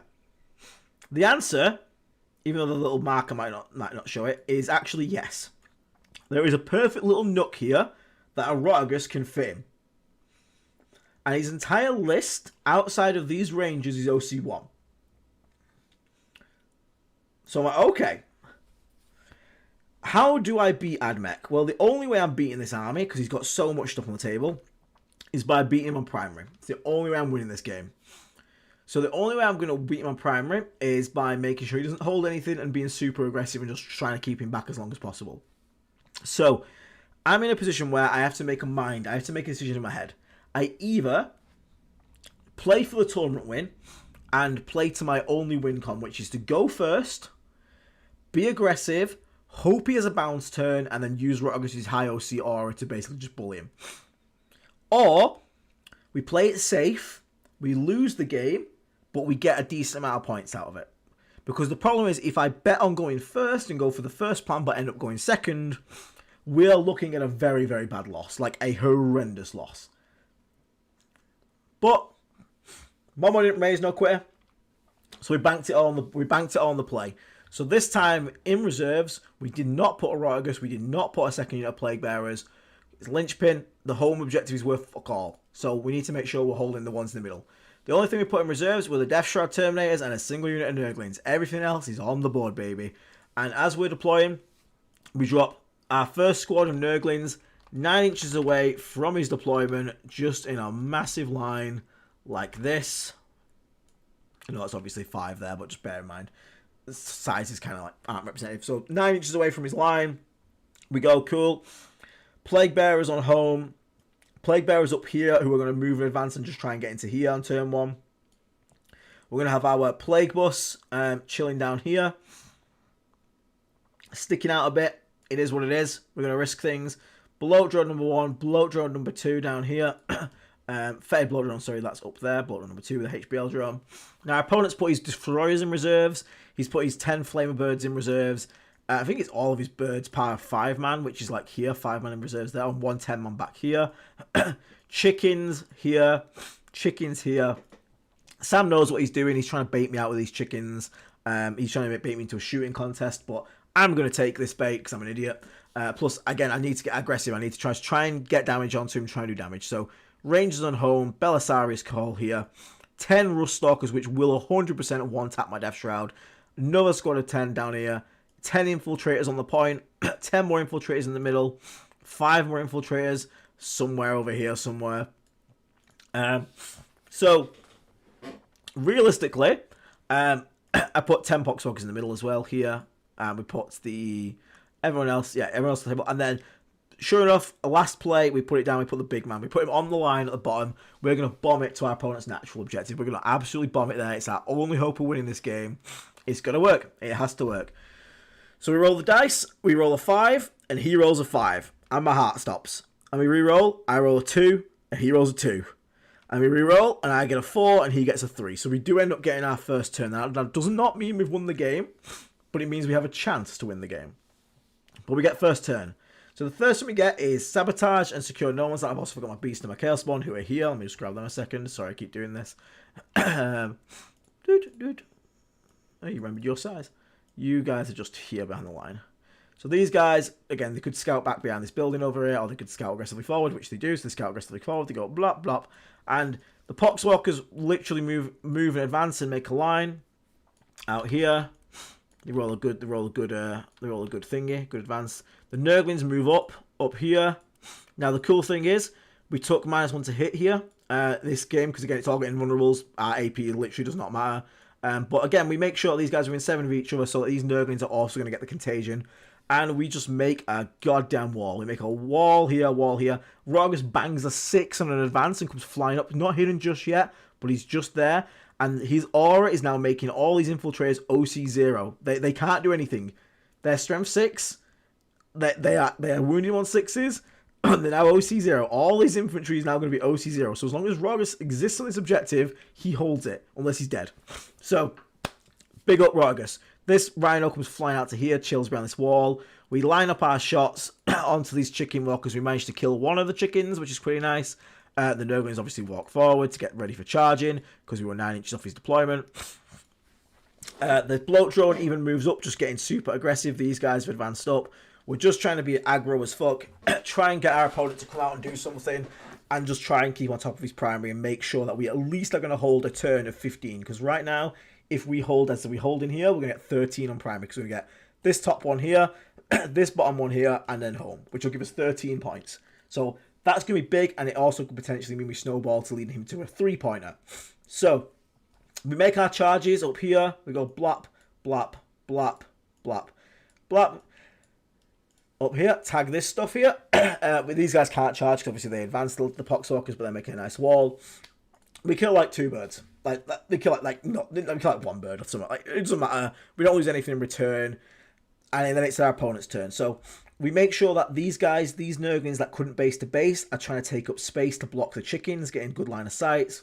Unfortunately, we don't get too much. So these chickens manage to get to a point where the lad's kind of sticking out, can just see one of these bloat drones, including this one here. We use the stop fallback strat on the birds, because the birds can otherwise push back our deep strikes, for example. He does fail a leadership test, so the birds can't push out, which is really nice. Belisarius Call comes out. He's looking to one-bomb this bloat drone here. Let me move these Nurglings back a bit. They're like that more. These Rustalkers, 10-man Rustalkers move out, because again, they've got the melee power to clear out these Nurglings. The Rangers just kind of chilling back behind the wall. The Infiltrators come out to charge into the Poxwalkers. And down here, the rest of his army is sort of just taking place. So he has area denial and secure no man's land. So he needs to clear out the middle. My spawn and my beast are just behind this wall. One of them's doing sabotage. I think it's the beast, because I don't think he's going to one-shot the beast with any of this stuff. So my opponent comes in. He shoots the shit and a lot of stuff out of these Nurglings here. He does quite a bunch of damage to them, and he kills them down to 2 guys, I think. Or no, he kills it. Does he kill the entire unit? He might kill the entire unit, but he does a bunch of damage to them. No, he doesn't kill the entire unit. He leaves 2. That's quite important. The Poxwalkers in the middle get shot and charged. The -1 to hit here is really helping, even with the oaths. I think we end up with 2 Poxwalkers left, but obviously they are surrounded by these guys. Now, I'm an idiot again, and I pull the Poxwalkers that are not within 3 inches of the middle objective. So I could have denied area denial, but I didn't think about it. So again, he gets a small area denial, because I was just like, oh, these guys are denying aerial. Yeah, well, I could have denied proper aerial if I just kept the right ones alive, but my bad. Play more. Practice helps make perfect. So we got some Poxwalkers here with some Infiltrators. So they're not fully dead. They didn't actually kill any full unit. These chickens then shoot down, and they do end up together with Oath popping one of these bloat drones here. But this is actually not too bad, because what this means now is in our turn 2, I'm like, this is it. This is the go turn. We've got a 10-man squad of Rustalkers. We've got the Chicken Walkers. Sorry, replace Call there, the other way around. We've got Call here like this. The Infiltrators are like this. They're all like spread out across here like this, like all the way down. The Poxwalker's in the middle. The Poxwalker's spreading contagion, bear in mind. So the Poxwalker falls back to like here, because he just moves around them through the wall. He's spreading contagion. This bloat drone flies up to here. This Beast of Nurgle then steps through the wall to extend contagion range on this drone, which now tags all of this shit up here. So again, it's great. These Nurglings slightly fall back as well to be within 7 inches of the drone. So now they've got contagion. So it's all in contagion range. Because again, this is what this detachment does. It's so stupid with just contagion range shit. This Plague Bus drives out a bit to here. We get out 1 caster just to get the real wounds. Don't get both out. I don't think I need both, but I want at least 1. Rotagus gets into his little nook and cranny in the corner. He's just going to exist there for the rest of the game. And this is it. Sometimes it's the go-to, and we literally rip it. Now, I actually say to Sam, you can rapid ingress, can't you? He's like, yeah. Because I'm glad I caught it, because if I'd have just deep struck here, like this and this, he'd 100% would have rapid ingressed here and overwatched me. And I managed to catch it, so I end up rapid ingressing, but doing it more so at a bit of an angle up here like this, so that even if he comes in for rapid ingress, he can't shoot these death shots. Like, maybe one can overwatch me, that's about it. So he does still end up rapid ingressing, which means he can shoot this bloat drone here, which is fair. But we have two guys 6 inches away from pretty much the majority of his army here. And we also drop in some extra Nurglings to help out, because I'm going to try and pin some stuff in combat, because that's what we want to see. Now, we end up shooting a lot. We kill quite a lot of these infiltrators. We don't kill the entire thing, even with the playcaster and whatnot. Unfortunately, we don't manage to kill them. The spawn walkout, we have like cleanse, I think. We have established locus and cleanse. Rotagus just cleanses. These guys just cleanse up here. There's cleanse. These guys establish locus. The beast is going to go for a charge. The bloat drone moves on to here. He can shoot some breaches down here if he wants to. So I think he ends up shooting them and killing one. I think it was one. I think he kills. Not great shots, but we get the charges off. So we shoot all of our flamers. Managed to flamer like a bunch of these guys to death as well. Do a bunch of damage. But we charge on in. We get the Lord of Virulence into the chicken and the 3 Death Shroud into all of the Rust Stalkers. We have the... yes, these are destroyers, not breaches. These are the plasma ones with the they have like something like the Overwatch on 5s, I think it is. And they've got enhancements. They have like 38-inch range, something stupid. We make another charge into the second squad of chickens, and we also have the option to go into Belisarius Call. But I actually end up not doing it, and I do not charge this bloat drone because I don't want to get Overwatch for free and lose a unit in his turn. That's not what I want to do. So what we do up here is we have the Beast Nurgle coming to the middle. The Beast Nurgle unfortunately does Battle Shock itself here because the infiltrators give you a Battle Shock test when you charge them, which is a bit annoying, but it is what it is. Now, the Death Shroud here end up absolutely... I roll 8 attacks into the chicken, and I get 6 sixes off the Death Shroud and absolutely one-bomb it. And then what we end up doing is these guys then consolidate and tag the infiltrators. The Beast swings, doesn't kill any of them. So we got 2 units tagged there. He manages to kill this chicken, and the Death Shroud kill the entire squad of Rust Stalkers. And they manage to go up and tag up here. And the Nurglings that came in Beckoning Blight charge in, so they managed to also then lock that squad up with the Nurglings and the Death Shroud that are consolidating. So once again, we've got the double pin-off. We have 2 units are in combat with Demon unit and a Death Guard unit. So we've got the option to pin them in place, so that again they can't fall back if they fail at leadership test. Call took a 1 pin from the Lord of Contagion. I think he passed quite a few invulns and he managed to take 6 damage. So he's on 4, but he's not dead. But again, super happy with this. We don't manage to obviously kill these infiltrators, but they're extremely weakened. They don't kill anyone back. My opponent's going to hold Justice home for primary because we managed to hold him off on a lot of things here, which is great. But part of that, yeah, we got our established locus and we got our cleanse. So our opponent moves up. Now, do make a mistake here. We do make a genuine rule mistake here, but after discussing with my opponent, it doesn't change much. He goes to fall back with these infiltrators in the middle.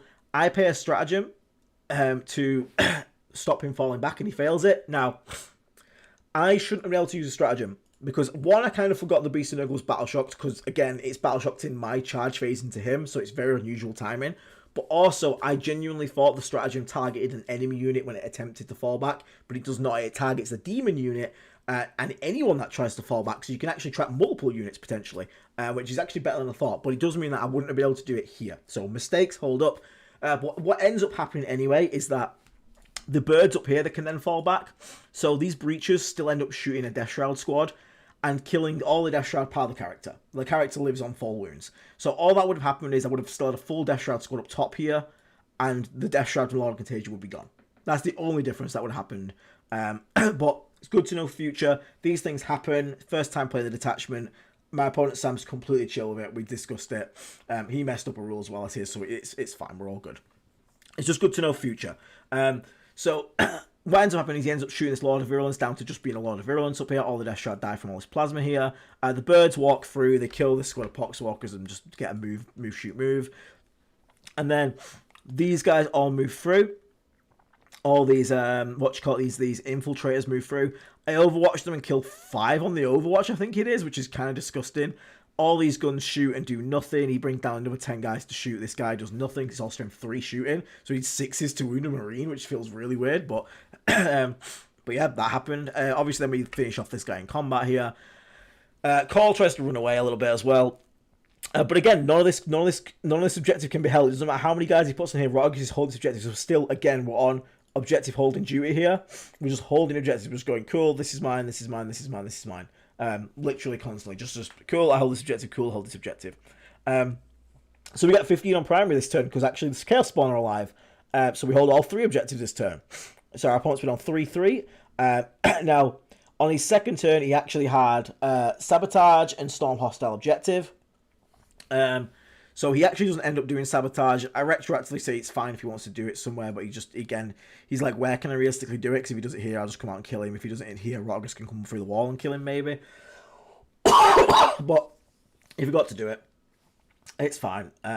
He doesn't actually get in Storm, because, again, there's nothing he can Storm. He can't get to me enough, because, again, the stuff's just, he can't Storm this. You're 0 OC on literally everything in your army. So, my turn 3, I get Assassination and Engage. So Rogus has got his corner. I walk up to this 4-wound Belisarius Call. I manage to bop him to death with Lord of Virulence later on. And the Lord of Contagion literally just comes down and sits behind this wall. I re-embark in the Plague Bus. The Plague Bus drives up to here, shoots, kills literally all the rest of the infiltrators, does a bit of damage to the birds as well. Rogus exists, does a bit of damage to the birds. Like, this Flesh Murder got picked up as well. He got shot by something and killed.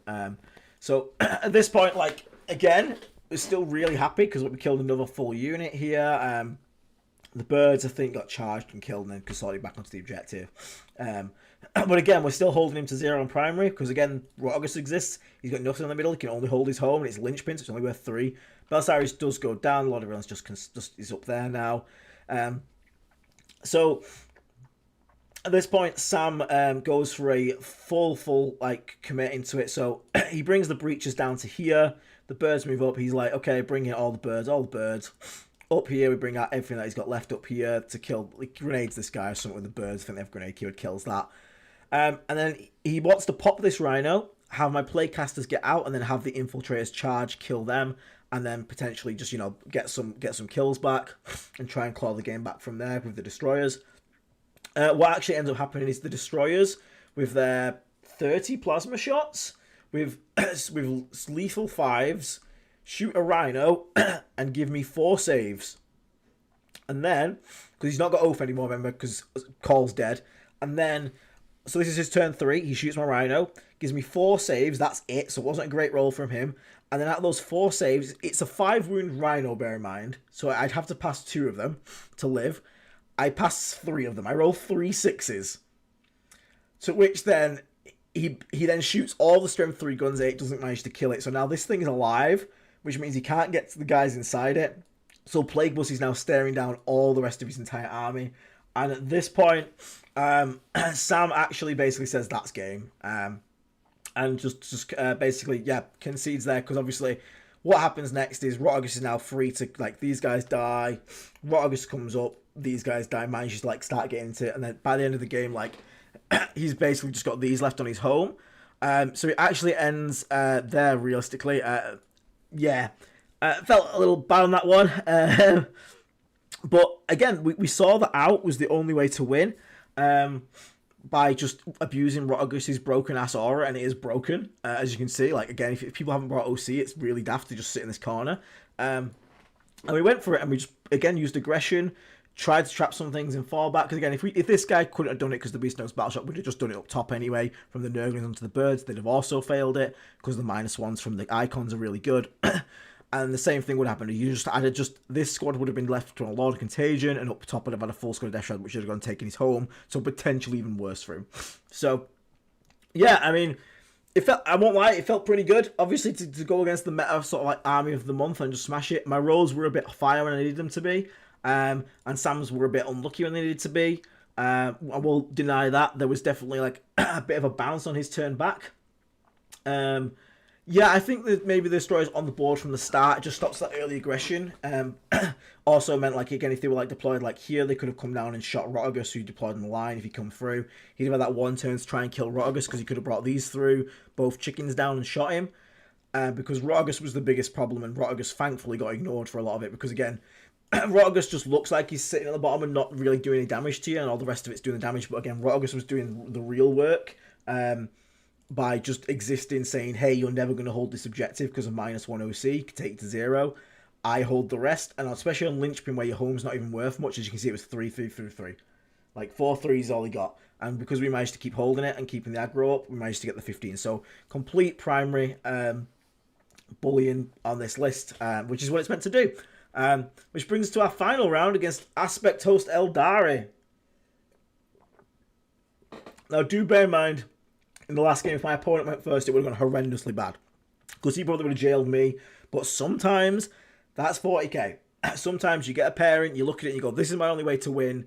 Do I take the risk on it? And I was just like, fuck it, we're taking it. So we did it. I mean, it paid out this time. Next time it won't pay out. Next time we'll get 100 to 23 back on us. It happens. But yeah, but this time we've got Aspect Host Eldari. Incredibly annoying. So this is the one where he's got the fire dragons that are going to be hopping in and out. But again, can we notice something again? What is my opponent lacking? OC. So let's see if we can make it work again, baby. Can we win on primary again? And it's taken hold. Bog standard, hold 3. So let's see if we can OC it again.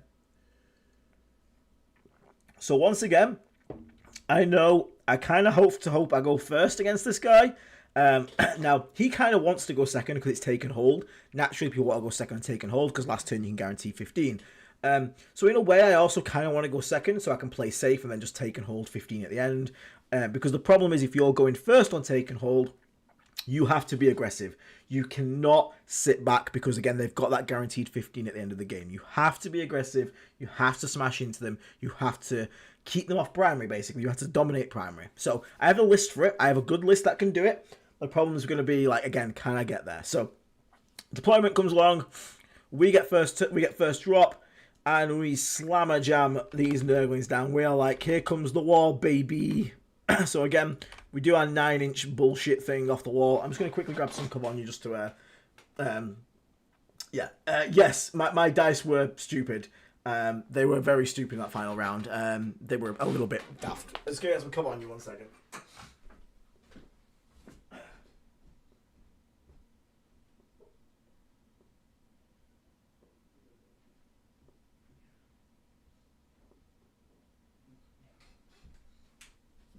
Ugh, chugging Cavagna from the bottle. So yeah, we put some Nurglings up here. My opponent then put some Rangers, because he's obviously got his own infiltrators. And he puts them at the back of the objective here. Now he's got his Fire Dragons inside a Wave Serpent. He's got his Dark Reapers with Morgan Ryan inside the one. He's got unit Dark Reapers in reserves.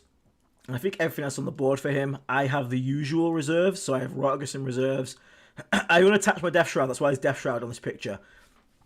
Against Eldar, you do not need your characters with your Death Shroud. You do not need them. Like, if you ever manage to grip with an Eldar, you're going to kill them regardless. So don't put your character with you guys. It's better to have more units. So we unattach them. They're all rolling solo. You can hear my voice cracking. Ugh, okay. So, but part of that, we also got our Beast and our Spawn again, which I need to grab again, little buggers. There they are. So Beast and Spawn.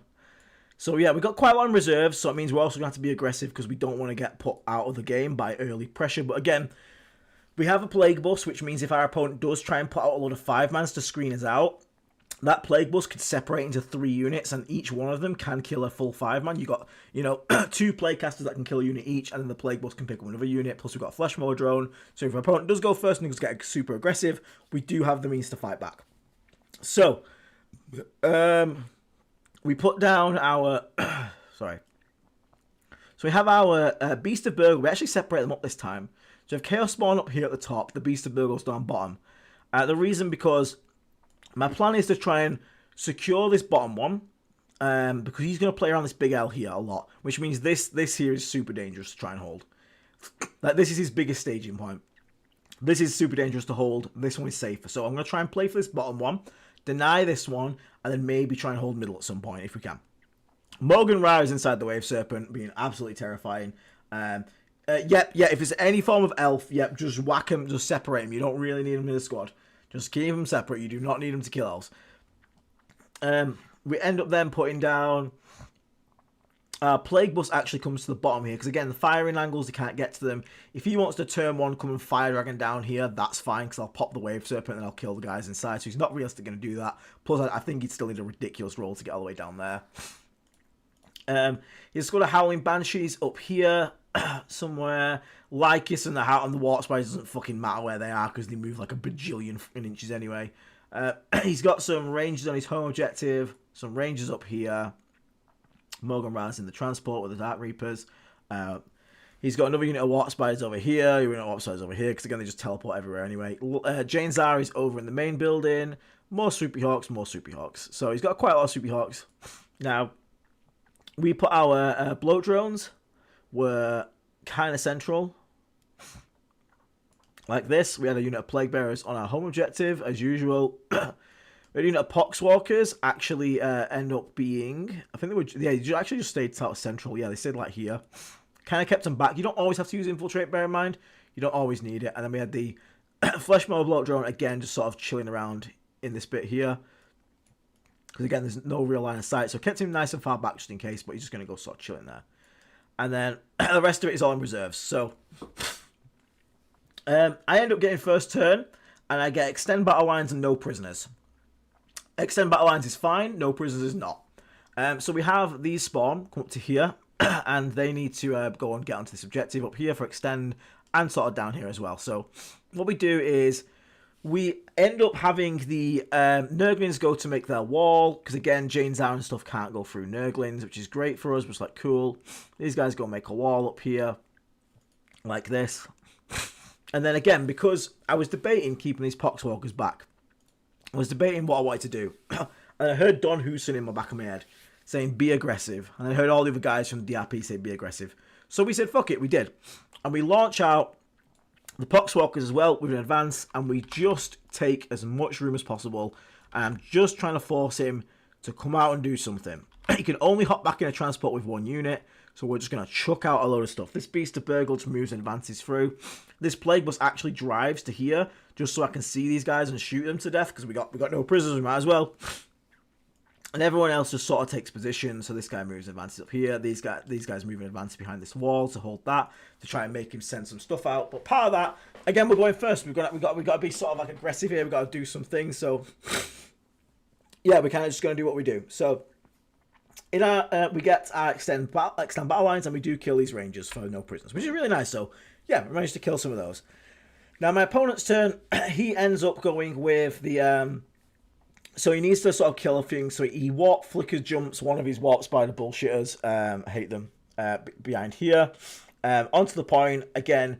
Forget they can just obviously stand on the point now or see me. My bad. And they're going to shoot these guys. The fire dragons are going to hop out and shoot the Nurglings, just kill a bunch of them. The rest of them are all just going to come to the screen here. He sends out some swooping hawks to come out and shoot and try and clear off the middle point. Jane Zara and stuff's hiding. These Howling Banshees come up against the wall here, so they're just trying to chill in and sort of preparing for next turn. These swooping hawks come down to here, I believe it is. Yep. It's either the swooping hawks or this thing here, I can't remember. The falcon thing, actually ends up just flies to like here on the tightest angle, hops out of the Dark Reapers and Morgan Ra. I think it's just gonna... Oh, he keeps them in because he can only hop in and out one unit. So he gets the Fire Dragons out the top. They shoot the Nurglings, which means he actually plays safe for this Falcon. He just pulls it back because he was debating shooting this Rhino, but he ends up deciding not to shoot the Rhino because he's like, okay, what I'll do is I'll just deny it primary instead with this thing. So he sends them out to there. These Warp Spiders hiding over here somewhere, being little bitches. And oh no, they come out as well. Did they come out as well? No, they're waiting for next turn. So yeah, he's got a lot of sort of shooting onto me here. Yeah, they're not nice elves. I hate them. They're very, very annoying. So he ends up getting on his first turn attempting target and sabotage. So I actually I know he's going to get the top off me. I know he's going to get the bottom if he wants to. Sorry, the middle, because he needs to kill me off it. But I don't want him to be able to just kill me and get away with it. So I actually tempting target in the middle to make him actually come out and put something there. So he does actually end up having to fly these guys onto the middle. So I want to make sure I get a kill at least off these guys. So attempt target in the middle. He shoots them, and he actually underestimates the Poxhawks a little bit, because he leaves like 3 alive, but he's only got 2 swooping hawks on the objective, because he's trying to screen out himself as much as possible. He kills the Nurglings down to a single base, which is bad for me. I really should have just let that guy die. Took a save rather than invulnerable, but again, I was being greedy and didn't. So he ends up charging my Poxwalkers to get more guys into the objective. He does get it for tempting, but he does not kill the Poxwalker unit, which is, you know, pretty okay. That's fine by me. So my turn 2, I get Defend Stronghold, Storm Hostile. Well, I've got plenty of options for storming here. So this mower drone flies down to here. He's like, cool. These guys just fall back to this edge of the point here. The Nurgling actually passes his battle shock some goddamn how. I have no clue how he did it, but both the Nurglings and the Poxwalkers pass battle shock, so we get quite lucky there. And then what I actually do here is I drive the Plague Bus up to here, and then I actually have to make sure the Beasts come out to make sure I'm within 7 for contagion range. So I actually contagion the Banshees as well. And I actually end up, even though I don't feel like it's a good trade, I need to just, again, I just want to secure this bottom point, make sure it's mine. So before that thing moves, I get the Plague Marines out. The Plague Marines just come off 1 inch off the wall, down here like this. Usual stuff. They're 1 inch off the wall. So my plan is, I'm going to shoot these guys to death, and I'm going to, because they've got obviously the fight first, the Howling Banshee, it's pretty scary to charge them. So what I'm going to do is, they're on the wall. He said specifically they're on the wall, because he's got fight first, he's not scared of it. So what I do is I charge the Rhino into them. So I shoot these guys to death, and then I charge the Rhino into them, and make sure that when I do it, most of them, so I think out of the 5 of them, 4 of them will have to attack the Rhino or pile in towards the Rhino. And then I charge the very tip of one with a 6-inch charge of the Death Shroud. So even though they fight first, only one of them gets to swing at the Death Shroud. The rest have to go at the Rhino, and then my Death Shroud can wipe them out. And again, the only reason I'm doing this is because I don't want this threat here. Because if I leave these girls here, they're going to come down and kill me next turn. That's about it. Now I also deep strike this boy over here. My solo Lord of Virulence comes into this corner over here. Looks like he's doing nothing. He's just chilling. Don't worry about him. He's definitely not there for a reason. Just ignore him. My spawn come round and charge the warp spiders, and we kill them to a single man, a singular man. But unfortunately, we don't manage to get onto the objective because he's 1 OC, and I'm 1 OC because I've lost a spawn as well at this point. I think I got shot or something, overwatched or something bad. Very, very upsetting there. So I don't actually take that objective back, but he doesn't hold it either. Which is pretty good for me. So, my turn 2, I defend Storm. So we do get Storm at the bottom because we kill Swooping Hawks. These bloat drones shoot and kill this. We score off the middle, and then we charge it. I think we shoot with 1, and then charge to make sure she dies to them. So, we're pretty happy in the middle right now. Like, cool, that's all good. We're all happy there. Happy Donkey Dory. So then, in my... over here, we do manage to kill the Banshees. Again, the Death Shroud bet take not much losses. And then they're sort of like... all just against the wall here. So again, this is looking pretty good and secured, this bottom bit now. It's looking pretty good. My opponent then in his turn. So again, we're trying to be as aggressive as possible without being stupid. We've brought in quite a bit of stuff already. We've still got 3 more Death Shroud we can bring in. So we're going to see how they go. My opponent gets recover assets and storm hostile objective. So he really wants this middle. So he brings in his warp spiders. He flicker jumps them. More on this side here to try and make sure that if I shoot him. So he's going to try and clear the middle. And if I shoot him, he's then going to basically, So he's going to put enough stuff on the objective. He brings out another squad of Swooping Hawks as well into the middle to out-OC my Flesh Mower drone. Because obviously he's 3 OC and he's not sure if he can kill it. And he does not want to bring out Fugin and the Fire Dragons because he's going to use his get back in the outie. I also... I brought in 3 Nurglings as well last turn. In a way that, specifically... Oh, no, I didn't. That's next turn. So, because again, this spawn's just here. So he's like, okay, cool, this thing's going to come up here. The Fire Dragons are going to get out there, going to shoot the spawn. So that spawn's definitely going to die. And then they can get back in there. Morgan round, the boys are going to jump out the back of the Falcon over here. and they're going to shoot at these Death Shroud here, which again is completely fine. They want to do that. And then he's going to have another couple guys come out here and shoot down. And they're coming from reserves, this squad. And they're going to shoot this Beast of Nurgle here. So, he's still got Lycus, he's still got Jane Zara. He's trying not to put too much stuff away for free. He ends up, this Nurgling ends up getting killed. I can't remember how, he just dies somehow. The Swooping Hawks and the Warp Spiders kill all the Poxwalkers left. Managed to out-seam on the middle to take that. But at the end of my opponent's movement phase, I rapid ingress. And because this Warp Spider is only tippy-toeing the edge of the objective, I can actually ingress 6 on the other end of the tippy-toe of the objective. And because I'm OC2, I actually managed to fit like 8 OC on the other side. So I'm actually going to be able to hold this. And he can't do anything about it because, again, Fugan and whatnot like are up here and they can only shoot the spawn. And they can't get an angle here. It's after my opponent's moved. He can't do any more movements. So I managed to get a rapid ingress to steal back primary at the end of my turn. So at the moment, even if that bloat drone dies in the middle... and these guys die down here, I'm on route for a 15 turn. So the Beast Nurgle does get killed. These guys get whomped down to like a single Death Shroud. So it's one Death Shroud left here. But the middle doesn't die. The Flesh Drone does not die. But I've been denied there. But we're going to hold 15 on primary, which again, so super happy about that one. So we have a 15 on primary. And then we get Tempting Target and Secure No Man's Land, which is the perfect draw, because as you can see it, we already hold all of them. So as long as we kill off some Warp Spiders and some goons here, we're going to end up getting Tempting Target and Thingy. Now, what we also notice here, our opponent, his ranges aren't against the wall 1 inch off, they're like in a line going backwards towards the corner of his deployment. So I'm like, oh, there might be a gap. If you look here, it's quite a bit of a gap. So these Swoopy Hawks like that. So what we do is we actually drive around this we drive around this doodad, this Rhino up to here. Now we had to stay 9 away from the the Rangers because it's turn 3. We have a 9-inch contagion, but they have a reactive move. So what we do is we bring back some Nurglings within 7 inches of this Rhino who's nowhere near anything. Gives him the 3-inch contagion range, gets us a 12-inch contagion range on the Rhino, now tagging this. The bloat drone falls to here, tags this, and then we actually managed to sneak in a 3-man Death Shroud unit right here on a 6-inch charge onto his home objective. So we're going to go for that big style. We're going to go into that. I'm going to try and get that. Up here, these guys move forward. They're happy days. They're just chilling. We bring forward the... We bring forward the Lord of Virulence, who just moves, advances, and sits in the middle of all of them there. And then I ended up deep striking him a Lord of Contagion just back here, mainly just for screening purposes, but also if someone tries to come up here and get these guys.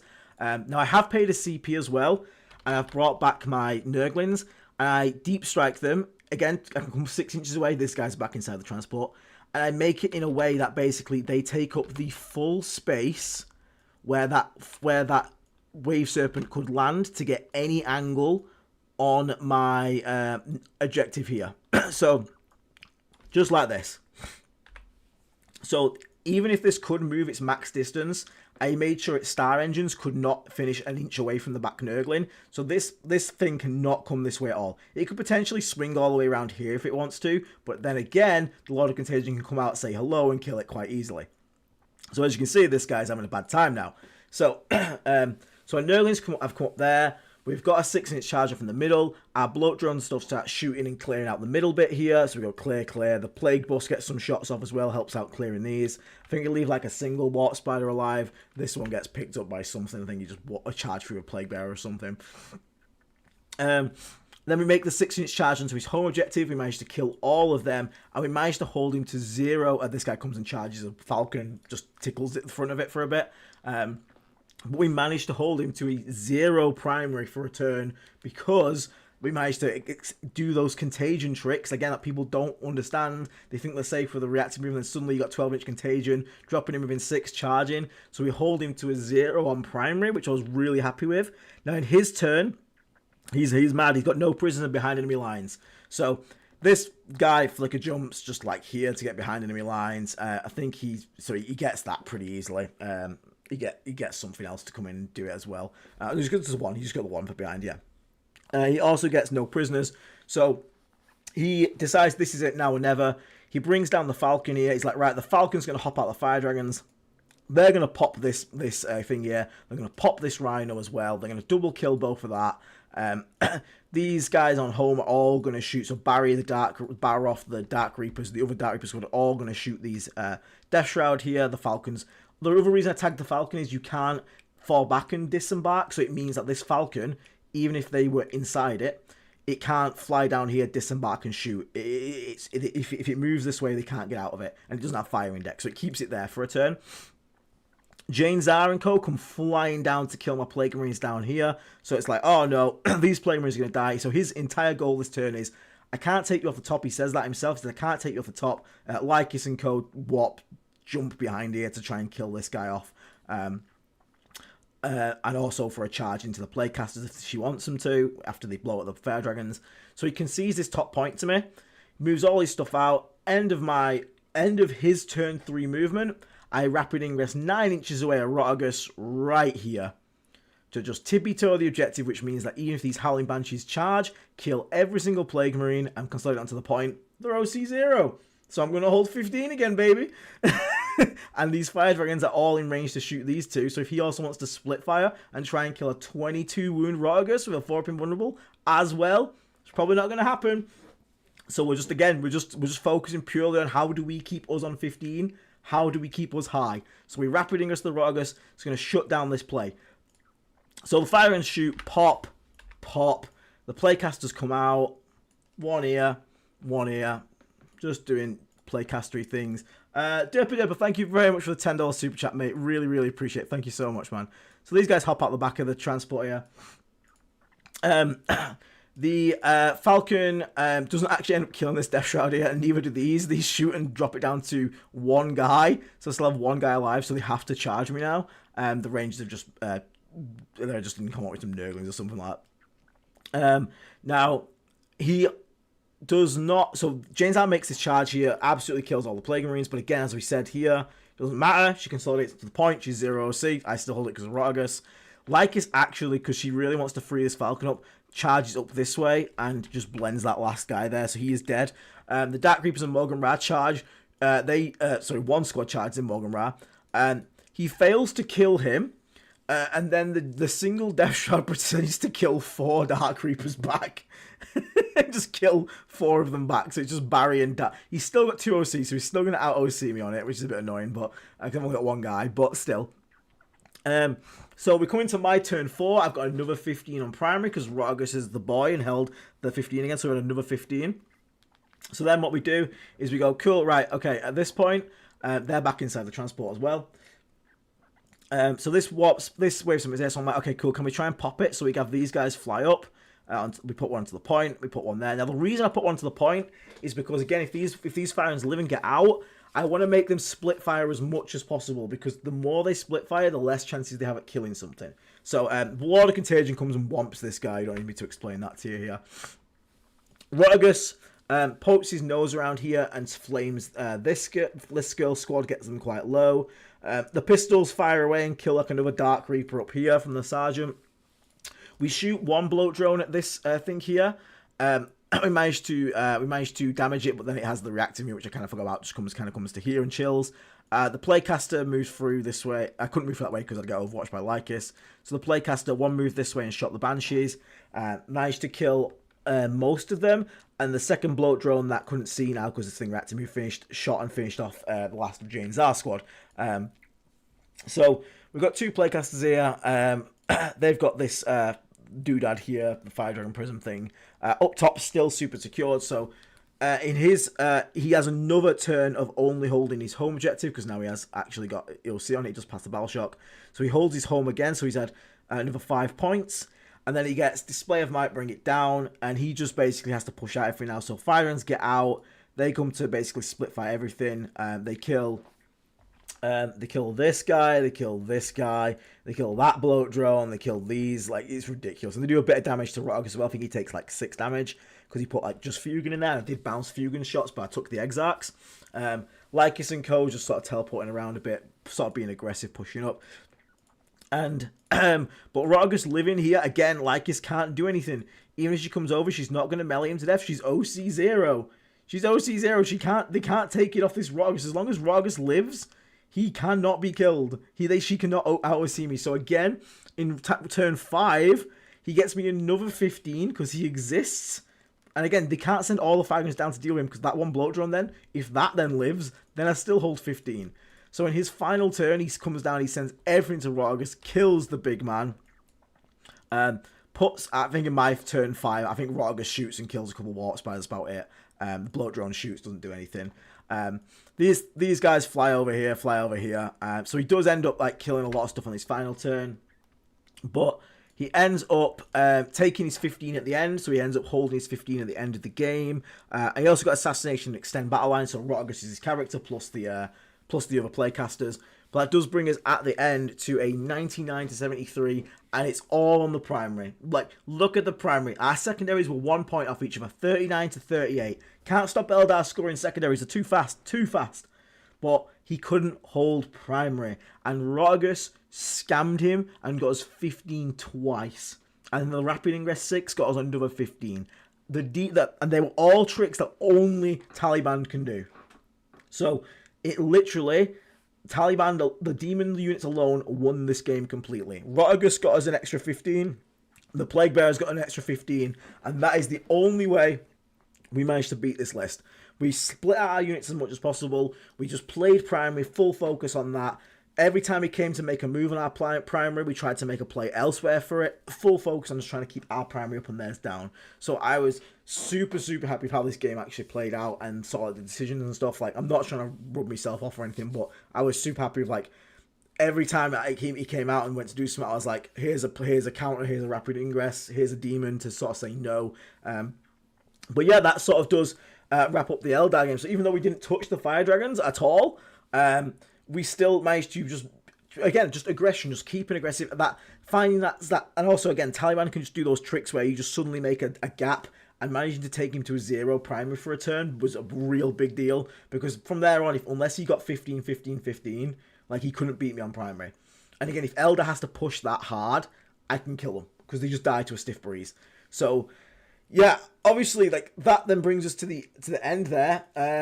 And that brings us to the final result. We're at first place. There was another 5-0. Rory Andrew and his custodians. Extremely well done to Rory there. But I did manage to beat him on battle points. I only dropped 6, 8, 9 points over the entire event. I dropped.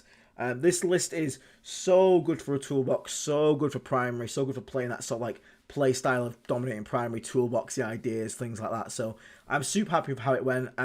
I'm probably going to be going to Bolton War in 2 weeks and take the exact same list, because I enjoyed it, playing it that much. So I really want to give it another go and just see if it was just a one-off and doneer, or if it was like a bit of a fluke, or if it's, you know, actually like it plays how I like. And like, all full credit to obviously Dirtbag Guys and Oscar. They obviously made the list, but it's such a toolbox. It's exactly how I like to play, and it genuinely shows you that this is an attachment that proves that OC really matters. Which player had the best painted army? Which would you give best sportsmanship? Oh, I think best painted. I think it would go to Jeff, because he had yellow Votan. That's a really hard color to do, and they looked really good. So Jeff probably gets my best painted. And my most sporting.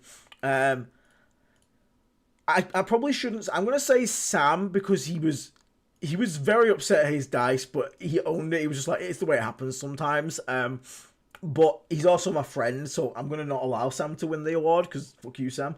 So outside of Sam, I would probably say the most sporting one was... they were all really good games. No one was bitter, no one was thingy. James was exceptionally lovely to play. He would constantly remind me about his, if I shoot him, he could move 6 away. I asked him at the start, I was like, can you please remind me if I go to shoot you, that you can reactive move? And he was really good with just like, obviously reminding what Eldar can do, sort of like, I had to ask him so many times, can you remind me what all your little token things do? But he was really nice. And it was just a pleasure. For a top table final game against an Eldar player, he's been the nicest Eldar player I've ever played against, because he's just super chill with it. There was obviously some disagreements at certain points, because obviously, like, you know, his final game, you got to make sure everything's right. Like, they're charging to his home objective. We weren't sure if we could get through the wall. But then as we looked at it, obviously things get nudged while you're playing. So the wall actually, like, even though I should have been 5 inches off the wall, because there was one guy that was an inch off, so I should have been 5 inches off the wall. I was actually 6 inches off the wall, so we measured my charge in. 8 didn't make it, but once we corrected that and actually should have been where I should have, then I'd have made it with the 8-inch charge. So again, he didn't like sit there call judge. We just figured it out together. He kept giving me his little 6-inch measurement stick. So absolutely lovely guy and a great final game. It wasn't a sweaty final game. It was just a really nice, clear, open game. So happy with that. But yeah, I mean, and that's another win for Kirby. So Kirby Dog is very happy with his win. Win means treats for Kirby, either than me winning or you guys winning.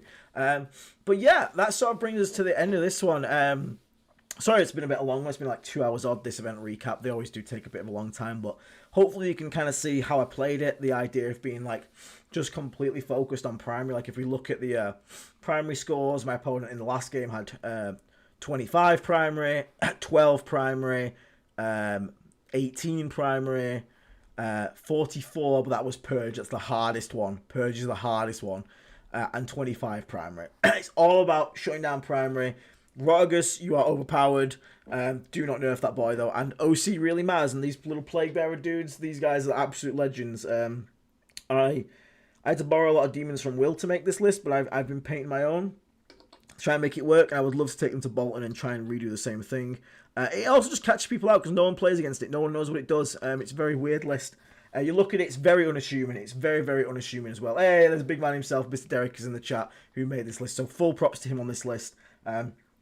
It's incredibly fun to play. It's like having options as Death Guard. You don't just have to do your 6-inch charging fights. It's like it was that last game against the Eldar where it was like, okay, the Rhino can drive up, stay 9 away from the Ranger so I don't trigger a reactive move. I can deep strike Nurglings within 7 of the Rhino to give it 3-inch contagion, to put them in that 12-inch contagion. Now I can 6-inch deep strike on top of them. Now I can charge onto the home objective. It's just little things like that made it really fun to play as little thoughts. And the 6-inch rapid ingress are really just stupid. It's really, really dumb. Yeah, it is very dumb. Rapid 6 is the stupidest fucking thing ever. It's so bullshit. But, I mean, we're in a game where everything can advance, charge, shoot, get back in, transports from behind walls. So I'm taking my Rapid 6. You're not taking it off me until GW does eventually, which they probably will. But yeah, so if anyone's got any extra questions, feel free to leave them in. Yeah, we've got one detachment left to do, which is the Mortarian's Hammer. Yes, I will do 100% do a tier list of all of them after it and my thoughts on all the different attachments. I only have Hammer left to go now, so we'll have to see how that is going to go. And the one I'm least excited to play is Hammer. So maybe we just take it to an RTT, try and get it over and done with. Maybe that's what we do. But this Tallyband has probably shot to... probably top. I really enjoyed Tallyband. Like, Tallyband is probably like my number one now of detachments. Obviously, it helps that I won an event with it, but Tallyband and Shamble have genuinely been massive, like, surprises in, like, terms of, like, how much I enjoyed them. I thought I would hate Shamble. I thought I would, like, be a bit annoyed at Tallyband. If, like, when you read it, it doesn't seem super powerful. When you actually play it, and, like, especially when you trap people in combat, that is so dirty. It's just, nothing anyone can do. It's just like, cool, you can't fall back. Enjoy being stuck in combat with my Death Shroud. It's like, yeah, because I tagged you with Nurglings and Death Shroud. Sorry, you can't fall back at the end. Really, really good. Especially with little icons as well, little bing bong bells. But yeah, that's going to bring us sort of to the end of it. My throat is absolutely going. Yeah, VV's just good in general. VV's great. It's the you know, salt and pepper chicken. It's good. It's a bit overplayed, bit overdone, but still real tasty. Still enjoy it. So I still like VV.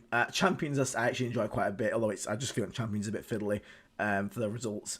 But yeah, Tallyband's probably up there. So yeah, that's going to bring us to end today. I'm going to go before my voice fully cops out. So thank you so much for tuning in tonight, guys. Hope you've enjoyed this event recap. Sorry I got a bit flabbergasted in the Tau game. I read the wrong message and I was like, oh wait, no, he went first, not me. I tried to get it done earlier this week, but things came up, and not leaving it a full week for you to recap is not great for memory. I was hoping to do it on Wednesday, but something else came up that I had to do. So I do apologise for that, but we got there in the end, and hopefully you still learned sort of like the rough plays and sort of the rough ideas to look out for, and just go for that primary. It's all about primary. So for now, everyone, I'm going to love you and leave you, so thank you so much for tuning in. I will catch you all tomorrow. I'm back on. Tomorrow? Is it? It's Monday. No, yes, I am on tomorrow, yes. Because I need to do a list review. So Blight Surgery tomorrow, full stream Tuesday. So look forward to that. And a Plague Bus Tactics video also coming up too. So yeah, we'll look forward to that. So until next time, everyone, take care. Thank you very much for the congrats. And we'll see you all on the next episode. For now, take care. Bye-bye. See you later. My throat is dying.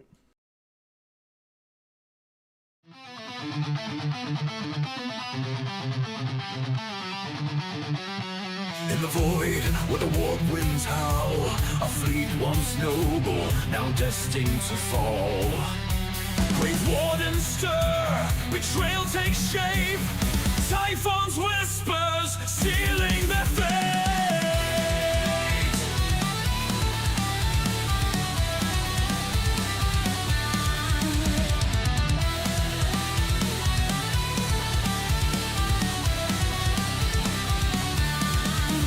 Navigators lost to the shadowed lie, a fleet adrift beneath a darkened sky. The warp's cruel grasp, unyielding and tight, chaos awaits in the endless night. Whispers of power, a pestilent tide, Mortarian's pride, with nowhere to hide. The destroyer plague, a grim reward, Nurgle's laughter echoes aboard. Bound by decay, they rise in his name. The death god transformed, never the same. Plague-born sons with torment they bled, shambling forth where angels fear to tread.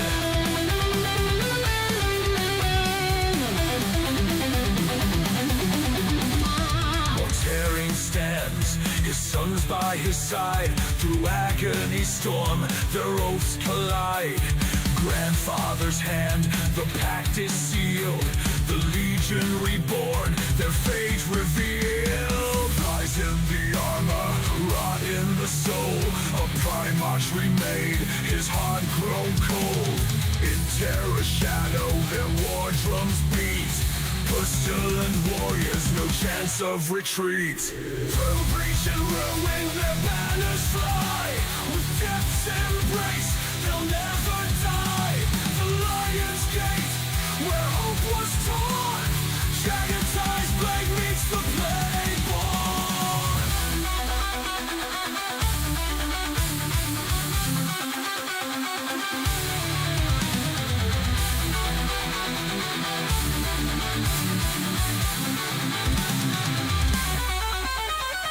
Bound by decay, they rise in his name. The death god transformed, never the same.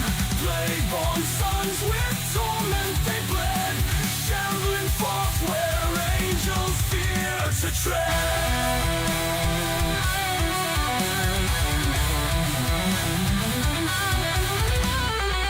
Typhus herald, chaos born, Mortarian's wrath, the plague sworn. In the warp, their legacy thrives, eternal servants where corruption lies.